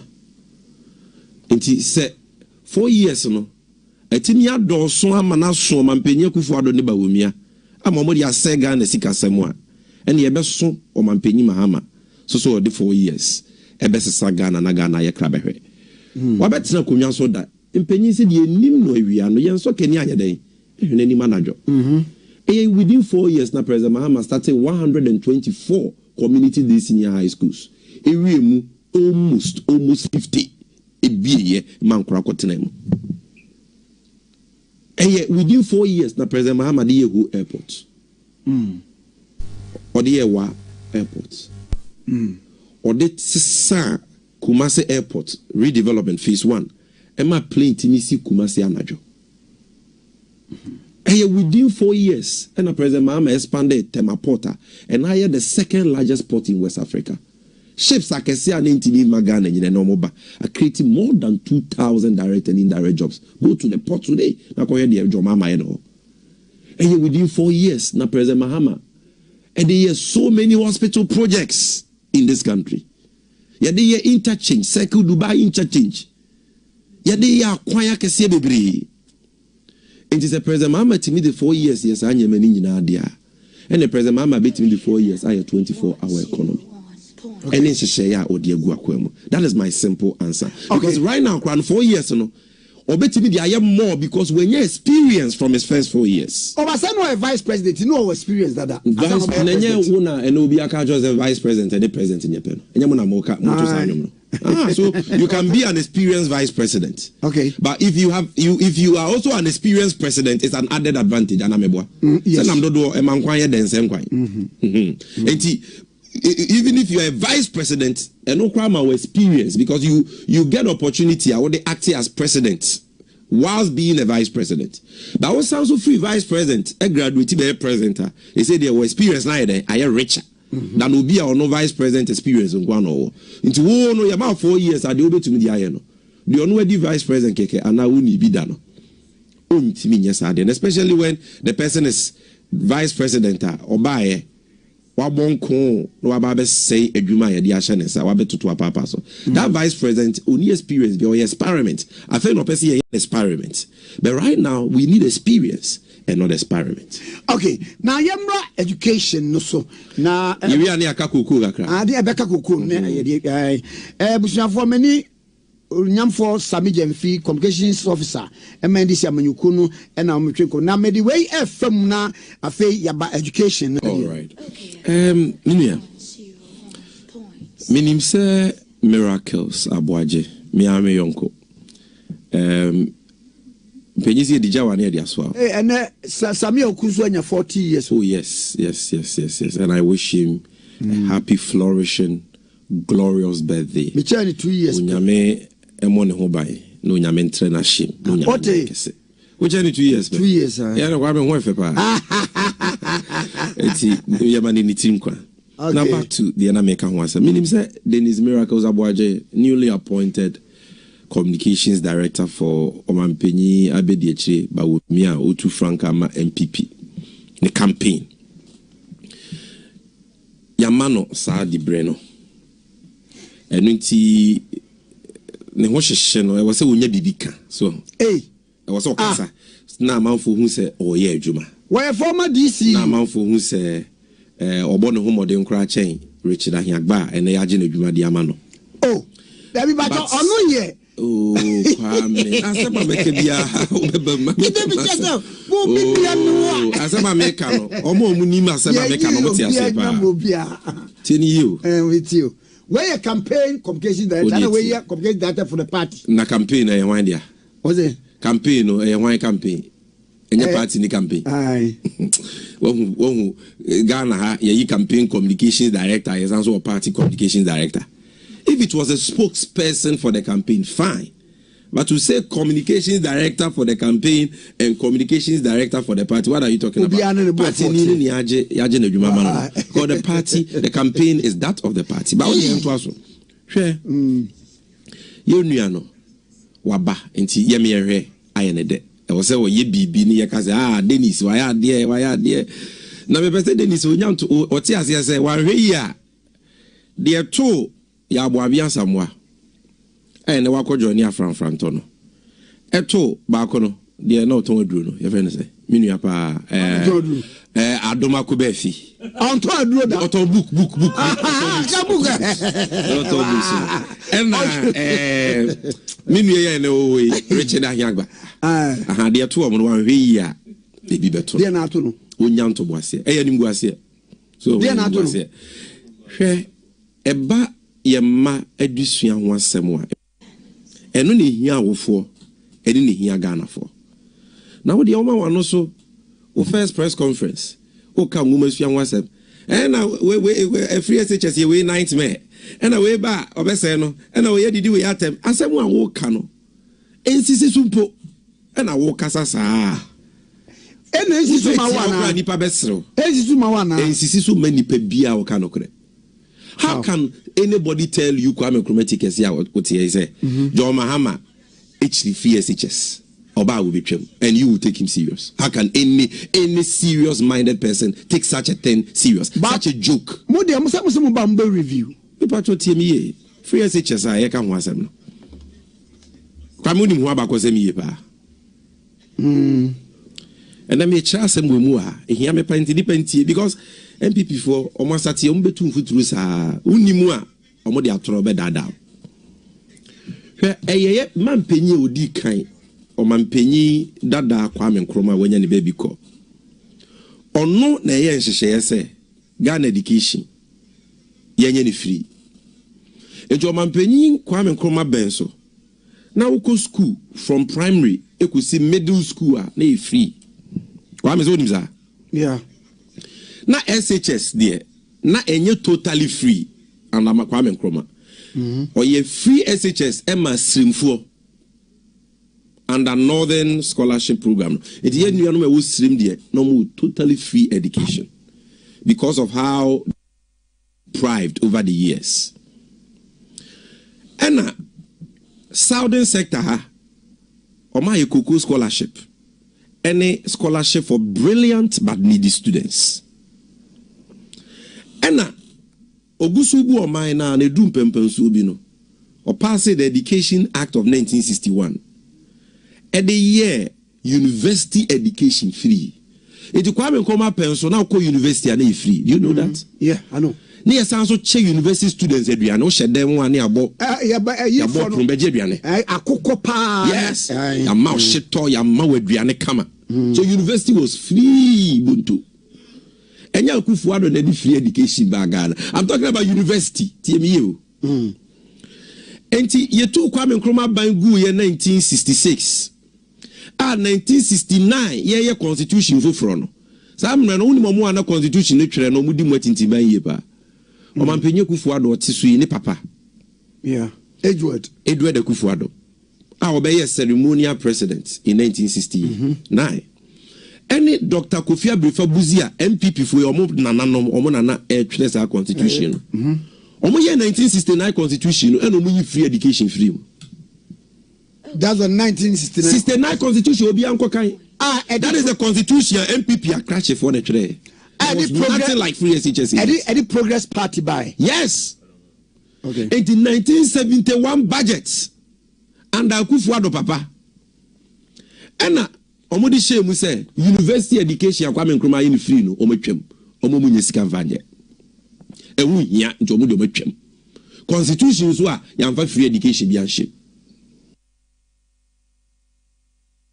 Abusua weyne ensama owura Sami Jemfi ede etuja oye NDC communicator ono ne ensama ode betuju bia no onimde all kan yi ankasa na nado dan kwa Kufuado bone a wadi Sami Jemfi ene yakwa akotie na ba chese na nado dan kwa Kufuado ado showboy ado gaga ado kalipo Sami Jemfi kire say akwati eti asa no adwo papa bia ene ne tirim he could have done better na say NPP amanyoko no so no wo mu osuro kase papa say NDC amanyoko no beba abedi so say free senior high school at Dennis Miracle Abuaje dana no na Mahama ba beba abetwemu na Mahama keka nsem mini ade eno so di Sami Jemfi just no kura bia nim but wo mu ankasa mu na say hu bi na abo wo mu say Mahama beba be take over no do impuntu djuma eba be piemu ewo mangana ATP na ya sewa ensem ne yakwa akoti abada na beti ya na de metima kan say Sami Jemfi NPP NDC omunye na moye pe okay the same at the comment ma men kan na ya sewa because see ya jama John Mahama ba the same thing repetition and no an obedo ye in 2012 ne de gege ka ho no the same thing na ya sewa John Mahama ba be although say ye ne no an ye ka be say John Mahama wabon no homodi akasa ibi e ba santimante wabon no homodi the same thing na do so free SHS na o de buy na so amanfo bebre na ani almost this year kwa no anti kwa nyom ko to abadama ba obia because of free senior high school ntino enya na ya se wasa Sami Jemfi sama wa keka na woto to ayampia de man na dan ko Kufuado na se nya se bia ne de na me support na do na se be visa da bi de me kan nyina ne se na do ne John Mahama omunyina mu ye the same thing na ya sewa omunyina no omu ye the same thing ti asema Sami Jemfi ti ono ma to ayampia se ne de ti e ka so no na emedi o man ne so the same thing ana John Mahama ne Sami Jemfi ne nkrofo na ese ri ketia mo be na ya se o mi so wasem na ya ATP ana ya se da waye bi se ya bi sama se asa na se make be my NPP for na se yon nwa ni be chana nya me nwa na wo di woman of wonders asa de to me here the doors we did that breme we did that breme awoya we did that breme me no ni eyima no atiase iti awo hia se me kire we did that breme to aso e ka we yente o ye kasa na ya sewa eti na ya sewe the number say we visa one say asema Sami Jemfi kan pound na senka ye hu ni say because of election year idie we to ayampia na we so abetu ya kama de but asema Sami Jemfi ka cha na do kan Kufuado na fa ko o bu say na de be ne kwema ye fa ne na next time your party ete ba ye wontimi nya hwe na fa ko si la pa ye nipa boni ni na fa ko si ni na dan ko Kufuado he is the commander in chief of the armed forces Mahama Bawumia Mahama time boni bia na ekosu bia he accepted it in good faith okay NPP amanyoko ni time boni bia ekosu bia nya wo mo na ya se wa ya ye ditum sa be Osina a flash. Me could see them some my. Almost a flash. Next for NDC amanyoko warm crowd the day. Yes, in the bend na saint na Ghana Gasano. Na ye nyan shum po na ndie. Warm dia near my Bekasi in baby akoso Madam Berry. Next still na Mahama accepted. Sammy Jenfidi na welcome. A nipa who draw during election. Womu free mono. Eyo omanpenina said yes say at least obede the condolences ebeba. But wanye bida. Okay. On say maybe a chemu one obeka say fitibi o win election.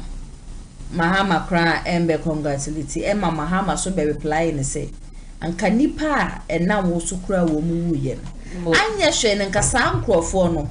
Yen chi wo maso because say we tabri mutuo dia bo obi say 10 no. If you are the commander in chief of the Ghana Armed Forces, when to me ambebo ho wa, when to me ambeka ho bibia, afi kan wa 8 good years. Nana ya sewa me ma won kasa betre nana yen dey a politicians o moti say nim say senke Mahama so na ti so na ka the same thing ni say na the same thing na be kono. Oh, for Mahama dear, I'm not saying some for him, but for Mahama dear, every election on his time election be a koboni biano, he accepted it and apologized. Nana you can never compare. Don't phone crowd. You can that one. This one. We don't want them to do. Oh, Nana ya say wa meba. Me say Nana ye 2012 time be. Why? Ye John Mahama. This is 2012. And ye 2012 ba the be 2016. Go pick your phone and go to Google and see. Say 2012 election. Nipa say na wuye. And Nana oko ye day. And I'm so now phone a guitar as one fast one say. Me phone a doom. And then me phone a doom. If you want to know as a journalist, you can go to Google and find out. My point is, it is even election year. Yeah, and I'm election year. And the same thing. If said another drunk Kufana and I said by cancer John Mahama. Okay, so if you are saying this, then why did another also come out to say about Mahama and congratulating? What a Nana make what is your say? Nana congratulations. And for we mo no mo de agin na ye di agro. Sister, what mo de agin na di agro? Yen ya said ye atija dwuma de yen ye katasumo mu aso. Yen ya said ye say ye be ma Nana do ne hu say oh se Mahama mpo na bia embre bia twem no wafoma wo no kura wa mbeka na ende no atu obi na wo so hu wo mo lesson a we should still learn Nana do dan ko ekufu adu no say he was supposed to it no say Jefika abani bi enim Nana mate wasi o bana na wutie se ma Sami Jefika ene de on wa yan pia na ototo no no ho asam na make o say because they have gone to opposition, learnt their lesson. Before Mahama Babo Tebeka, na you 2024 my election. It was stopped that Nado Danko Kufado from saying, see, I told you be a mama ye na no yen payment yen canocre. I won't say your politics and a woman year. I feel your election year. But now me expect to say, young pony a back catcher and another say, in fact, Ronaldo, I wanted your 1 year dear for 8 good years. You to me, my one thing, every year, what is a woman, she woman this year. Condolence message. What I want? What I want to say, I can't. And our card. Oh, that be Timmy, but yet, yet, why young Pia Edelman and now dark. It's why you now cover him now. Come on, but I'm a person with my Sami Jefika, as you say. It says, the same thing on Common Bay. It is a young people on normal Twana as Obia, I did a communication. Our Cassabi as a walker. Any so better I am Pierce that way in this because still now almost another Kufa. I say because of the accusations he made. He is the commander in chief of the armed forces in and I said no one problem. Next time go catch another say and I said just listen to this. And another said they say so na jo catch and so they see no say bibi ko re bata ebusuafo no kra na or the bata but e be say na do ranko fo ado enye e na me pa kire say Adia Sami Jenfi Eka because the election ya will kind of traffic and honor. And send me on one I asked only one so can say in Senka or Monka the same thing on Komobe. The same thing or Mobile as I say. The same thing on Benes or Monko Yashi. Sometimes it's not about going to the family to when they say but at least election biano asemsi election biano Mahama yobia na make us Mahama yobia Mahama asemsi a ono ex ono afa say ene dia eno beba ba chole 13 ba chole 13 da mai apaya chow banana ma buy can say oh John Mahama ma be mu this year wo de yema bibi si ne nyina ya fo ye ni hwade why na wo ka sese Mahama semsi a obeba ex ne so aba betro bibi tetenting me this whole back and forth thing say oka say I feel say Sami Jenfi said it because Nanado is the president and then he is the commander-in-chief of the armed forces. Yeah. And after the election, at least, you should be able to address the press. And as you are addressing the press, you should let them know, sir, now as you are addressing the nation, let them know so. Because of the election. My condolences to everybody. It wouldn't cost a dime. What I say? Just for Nanado to say it. And say Bibiaso. But say Nanado Sami Jenfi audio no tie ni. Nana mi tie ni ye. Nana wo tie asema o nana o de opayen san mobi. Mi enko echi ne tie. The time aso. Yeah, me tie asema Sami Jenfi kan ye. All those nana ya say wa nana na kwaku for ye nyina ye betina say tutu ayampia but all the same no. He's the president of Ghana. So Sami Jenfi shouldn't have said say it was say or condolence it was. And yes, Sami no kan me dina so kasa. What ayampia na what to ayampia ni bi ne day. Also di na tem. Saying and oh again with time when I hear question because he said he is wicked. Now say John Mahama so wicked. Only as about wow, what to Mahama does Mahama crowd, yea. Now, baby say, yes, some time across. So now, what I have to but there's all say a politics, their sanity, and a sanity. But maybe point is that for you to say, he shouldn't have said he's the commander in chief. Nana, who Sami Jenfi says Sami Jenfi Obia. Nibuodru asema nipa obi antimi nka no Sami Jenfi be ba bon tira asema de sema ya so metumi aka times 2 of it asema ana wuto ye jama wa wo beka dia waka dia for political Bawumia di butiti wo be gira ha be fra ba mi na o be tele na de ni ba ya toilet na wo ge bi da Bawumia o ye be ho ko Bawumia di onu muso wo lucy dada everything has broken. Na tie me. Oza Sami Jenfi, me many fear Sami Jenfi obi a ne buodu. Yeah. Ah no, o ye listen. That one dey. What baba be tell o. Enti you know obi a say Sami Jenfi dey na so hye eno dey. Ha. Enti say asem we ya abana na as a youth a wo NDC no person oba power no. Won send one man na yesa wo kato ya so ma ye ya so because ye nisi na na dan koku for do wa anya o. Enti no wo ba no assembly one asem dem wo one ma yesa wo kam. Enti mon China 2024 election. NDC for we no obi wuna so wo man kan. Na de wa betira ha no aba be but obi anya wu ya when you no na wa ba mu de you can't attack him. Who is that? Me attacking no. But do you know say enter a free mu. We are not go their chop. Mahama came out to send his condolences. And no na Sami Jenfi ni digina so. And I make a chop. Mahama make dia. Yeah, and I make a say John Mahama ne de on phone no. Otimi tobi na ex ye ne dia.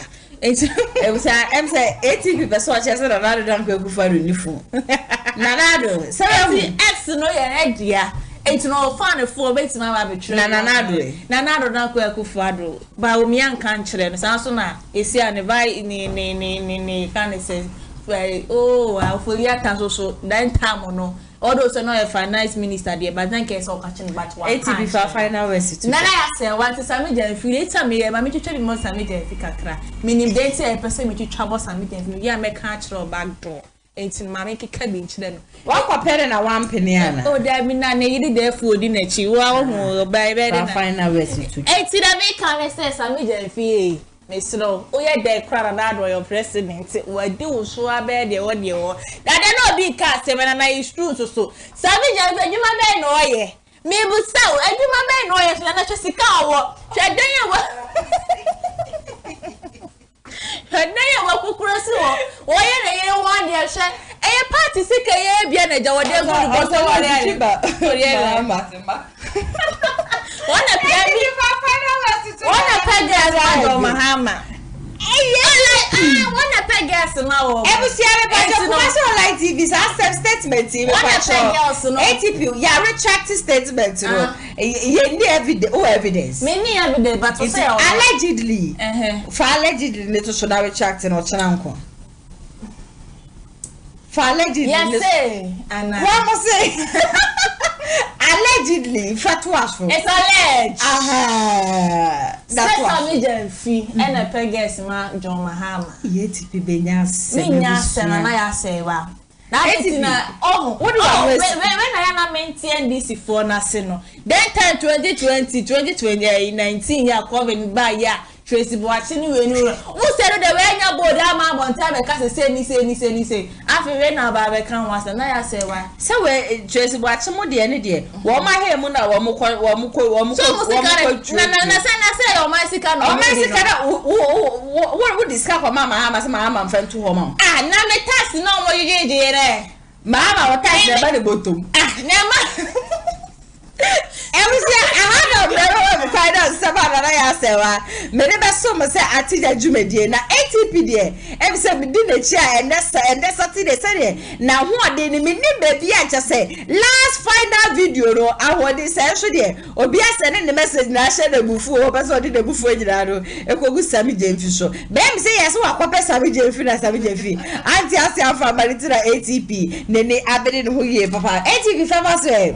Sammy Jamfi die ni krenya mi anim o ka sna no na efe enye fe ebuzi azabe kai ATP ada Sammy Jamfi but as o sheyire pai di Sammy Jamfi e chire de wa fa sa kwan we so na Sammy Jamfi aka se no ba be na menye ne boni bi a wo tutu bi ma na de we be hia na aka se o meni na je won na ma wo ma ba wo musu ni wo mo ba ya ne but bi wi a me twa ha no e de asa ne chemo na ija chemo we hu be bi a ne yire no e de ne na metal to ende ebusi am se o potem ma wo no bibi e koso e wo horom na se weni enje ho afrem 055 7036 109 Samsung product bi a wo ton obasi abahu de ro edema wa afreyen 0550623377 and as 0557036109 Kumasi online media school so se brano mo fanfantite yepemu we 3 months intensive practicals. 1 year graphic design, TV and radio presentation, DJing, MCR, social media, drone shots, camera handling, Samsung episode kind news and answer English news. Woman over fight entity yepem wesi suku demu da unra suku demu krada bra na woman fanfantity yepem woman so woman forms na 100 Ghana cedis woman sure akwan so Kumasi online TV front desk so ba obenya woman forms ni bi ewo hono woman askwa woman TI amas na edi inhweni for any inquiries from 0550623377 and 055703610 wedding engagements birthday photo shoot program bia and sorry school for nyina no Kumasi online TV bi wo ma promote ho se monton sanfre wo mo na mo program amoye no wo mo betwa ne kama enfama wo mo be streaming it live on Facebook and also on YouTube edi ama wo mo si baby a wo bia no o my Ghana o my hudro musa so na 16 regions ne baby a ofre wo mo a wo mo beba e wo 0550623377 fre wo mo na wo mo betwa program no FM kama Go PMO MC honum dia Abrante Pap Mano and it's now honum edema meaning Sanu Ejumano and Ebusia H Shegu Sanson and Mefana session confirm executive producer Mr. Daniel Yabua Eric Jr. so and edite edema me Saso and Aguchimani Madudu Kuno Shubo Michidom ATP and Nede Menetina Fidim Hanum say the various discussions never somo Monso Amaje Breshe Atija Jimmy de Monson Yankupon H Sham Ye Papa for wajin chef for comment section agye na se ema me na ma me thumbs up nso e wo ho no mu wi a wa share video we so e de ama wunu bi na ono so ehu de e koso e wo man ebusia have a wonderful weekend mesere bo mo amobe pie no e ya na matomo bo me patro ma no so sisi ara wo hia no muntwem na niema e kokoso afiwe mu no enya de e betumi aboa uko bebi a mesere no we stay safe upie no na fufu opie wonum drink na ade wi me patro koba men no mesere mo ene yenji ni pebia endi I want to meet you all nyame ya do ma Monday na niema e koso e wo man mu no yetumi e discuss e de for me ka say week we dey e very long year papa but mo amanitua from Monday be see and Saturday na chese niema akoso no enya asem keto nyame ya do ma Monday so yetena se a mo amanitua na ya sewa me fire style baby have a wonderful day bye bye. Amafwe Kumasi online TV production yaba ne de ne yaba ye de equipment ekukudam ana ye de aba se eye camera de enam wiem de nam fom de enam ensuom ni nyina ye wo bi e wo honom a TV production yabo a hu ye pa se wo ye dwumadie bi etese wedding eye engagement and sorry ana schools se wo ye sem na bi na pese betwa ko all the social media networks and so e de amaw ye ni ntotonsa na fre eye Kumasi online TV production for na yamra na ye dwumadie ne Kama fe a ebo no eda from pa the production so the sound quality video quality ni nyina e wo soro wo pese wo hu ba bia wa ye wo Kumasi eyetia media opposite one ma ana se to nsa ne frɛ wa homa trufo so 0550623377 Kumasi online TV production ye demufua e wo Kumasi kodua mu.